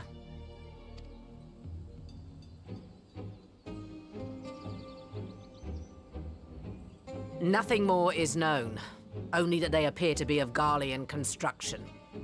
Our allies on the Alamegan front are on highest alert. Oh, yeah. Forgive my directness, but would you join them? They may well need the help. Of course, Admiral. We shall make all haste. My thanks. I will return to Limsa to weigh our response. Look for Commander Hext when you arrive in Alamigo, and may the Navigator speed you on your way.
I'm back.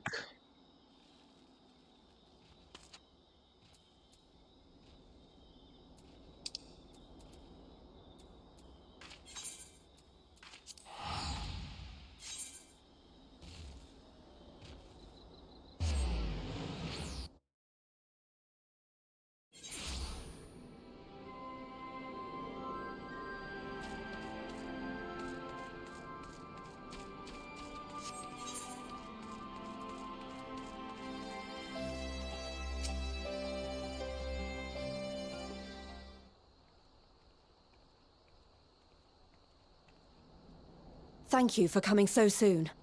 I'll send for Commander Aldin at once, and we can decide what to do about these infernal towers. Roga preserved!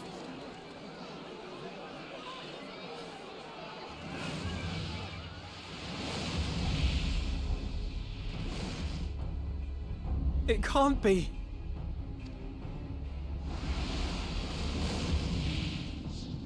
Yeah. The palace! After them!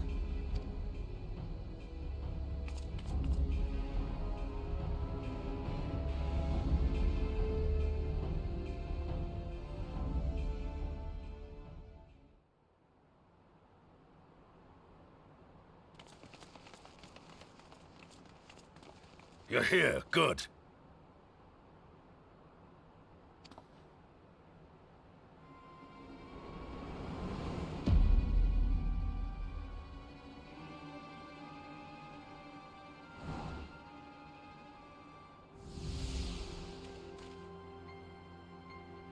Well, well, well! To be received by such an illustrious cast!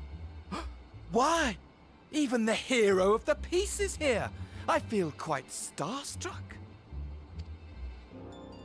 Is that a sigh? His body, more like. You don't fool us. Oh!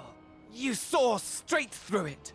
Anyone would think you dealt with Ascians before. Permit me to introduce myself. I am Fandaniel, and may I say what a pleasure it is to finally make your acquaintance. The towers. What are they for? My, straight to business is it? Suit yourself. It is my intention to recreate the final days. To which end I have distributed a collection of rather ingenious devices, or towers, which will, in time, give rise to the grandest of spectacles. The final days? But it was the Ascians who labored to prevent them. You're quite right, though I would expect no less from one responsible for eliminating my unsundered colleagues. Honestly, the three of them were obsessed with restoring the one true world. As a sovereign individual, however, I never had much interest in such things. I mean, why bother when you're just another sundered minion? Admittedly, Elidibus was not convinced by that argument, but thanks to you, I'm finally free of his incessant nagging. Free to use my powers as I see fit, to fulfill my heart's desire.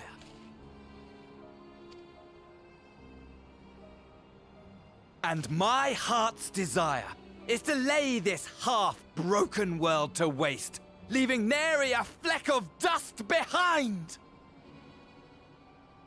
What? Why would you want such a thing? Because I want wretched creatures who ask such meaningless questions to die! You! And you! And you! I want you all to die! And I want to die too! Oh, yes! Guy's insane. I want to die and take everyone with me in a paroxysm of pain and suffering! I'm different, you see. From the ancients who clung to dear life, and from you. So don't bother trying to reason with me. You will find I have no reason, or creed, or any such tripe. I just want to destroy the world. But please do resist with all your might. It will add to my enjoyment.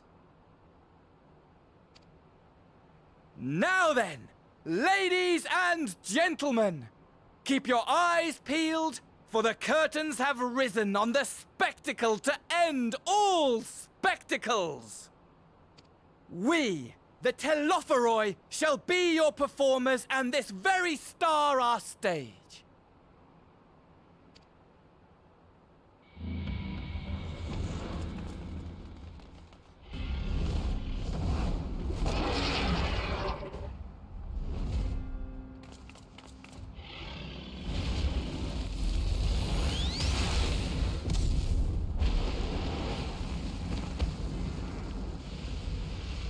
Oh no.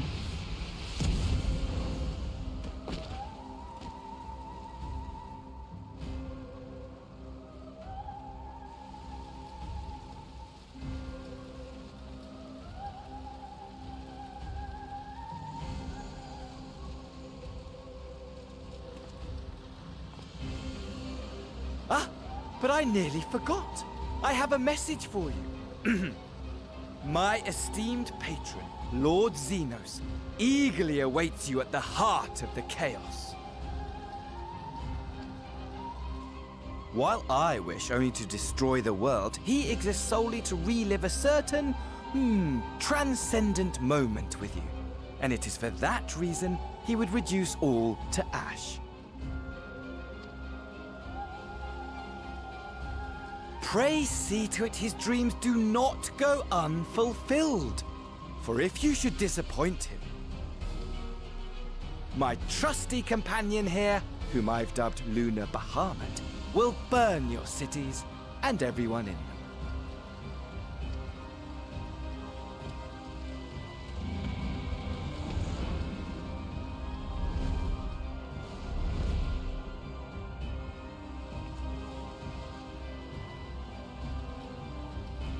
Everyone out! My men will tend to the blaze.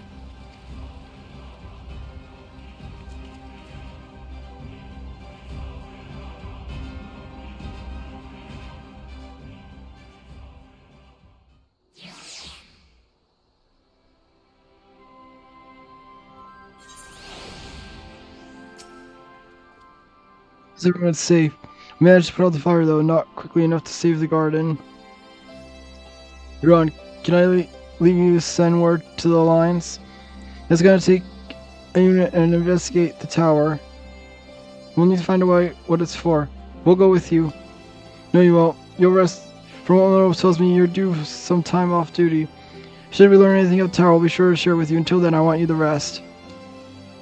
Very well, if you need help, do not hesitate and take care, both of you.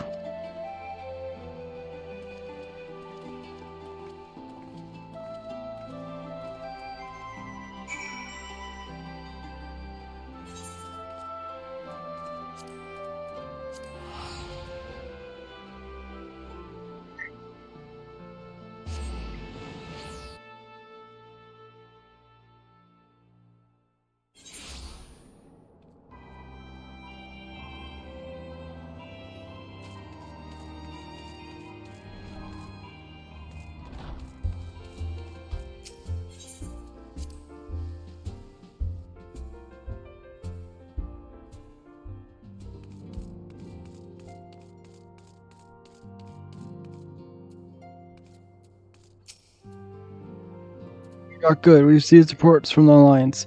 Since we're all here, first those who bore witness to events in Alamigo could show the rest of us to a first-hand account.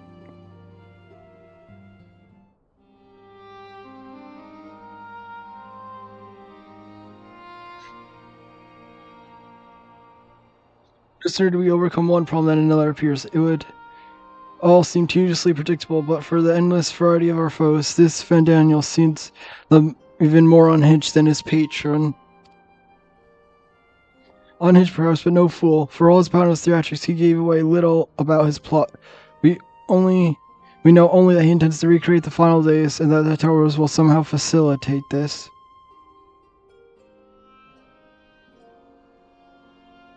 He also called his dragon Lunar Bahamut. Let's not forget that little detail. That creature certainly did resemble the Elder Primal. It may be, but the fact that he answered to Fandaniel would suggest they are not one and the same entity. I think it's more probable that there's some manner of simulacrum, born of Alcian magics. Whatever it is, for now we can but work closely with the Alliance and remain vigilant. I believe that concludes our news. What of yours, Y'shtola? I've been to see the Sultana, knowing how quick the immortal flames are to dispose of their tempered. I judged it best to provide them with the cure first. As soon as I sufficiently recovered, I traveled to Ul'dah and delivered the porks to her grace, along with detailed instructions on their use.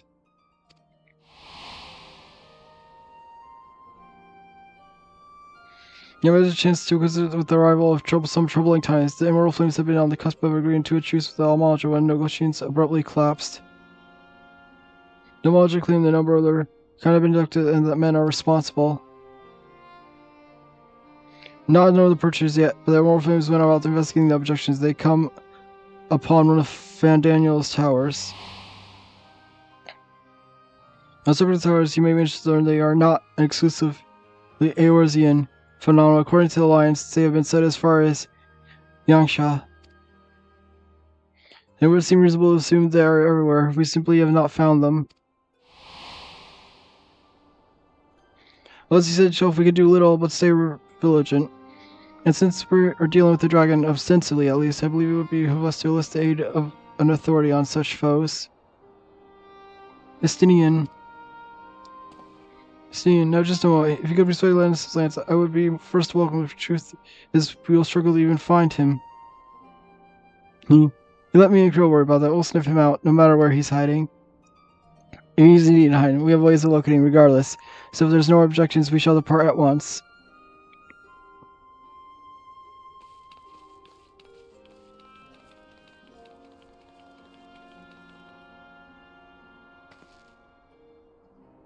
I think I might go to each of the city-states and educate them in the use of the porksies. They would always appreciate, but might consider taking a moment to rest before leaving. You would be fresher for the tasks ahead.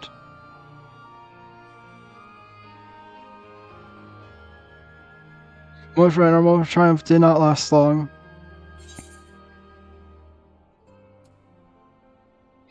Oh dear, are you not enjoying our adventure?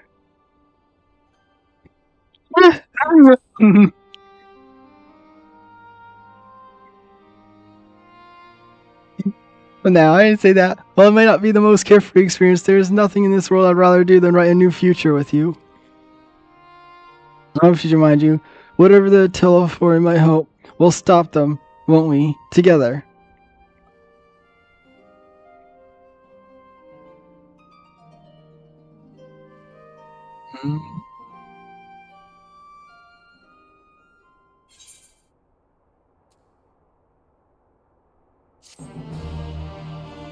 You do.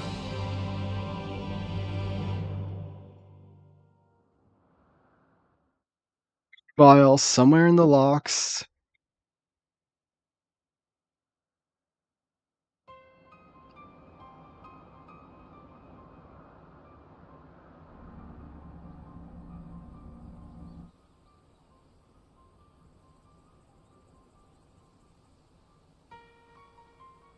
The scouts should have been back by now.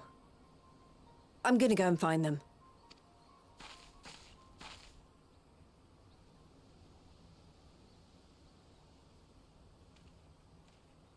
Oh, thank goodness for that.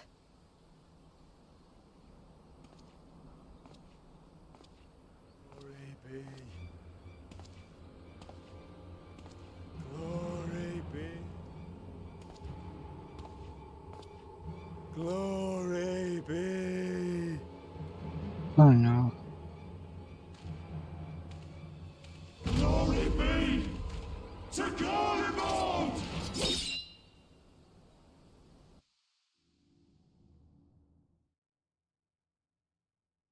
Oh no.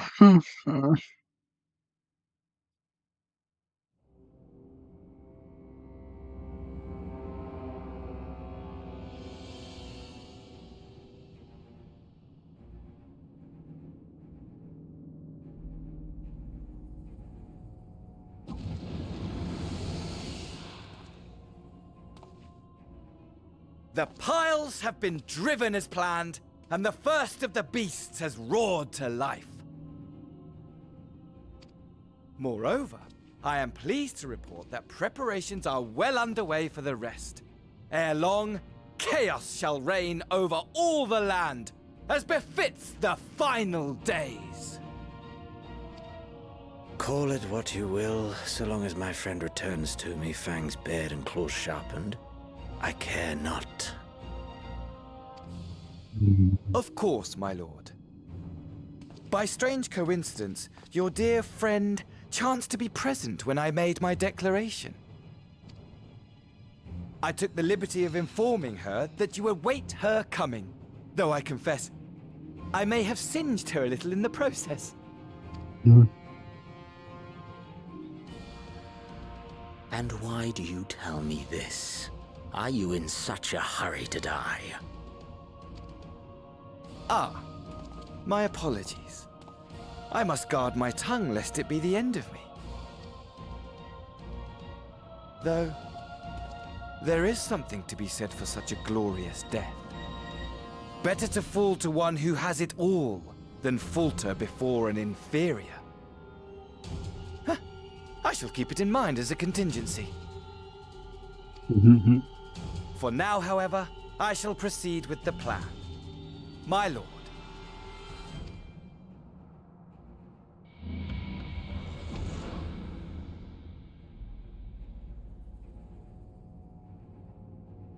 I must find myself a new weapon.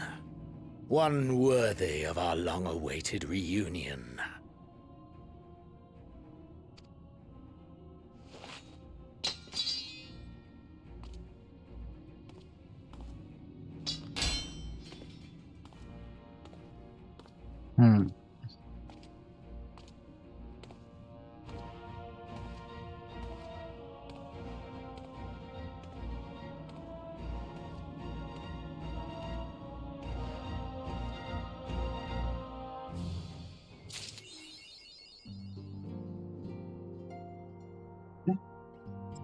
Where it's gonna end.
Yeah.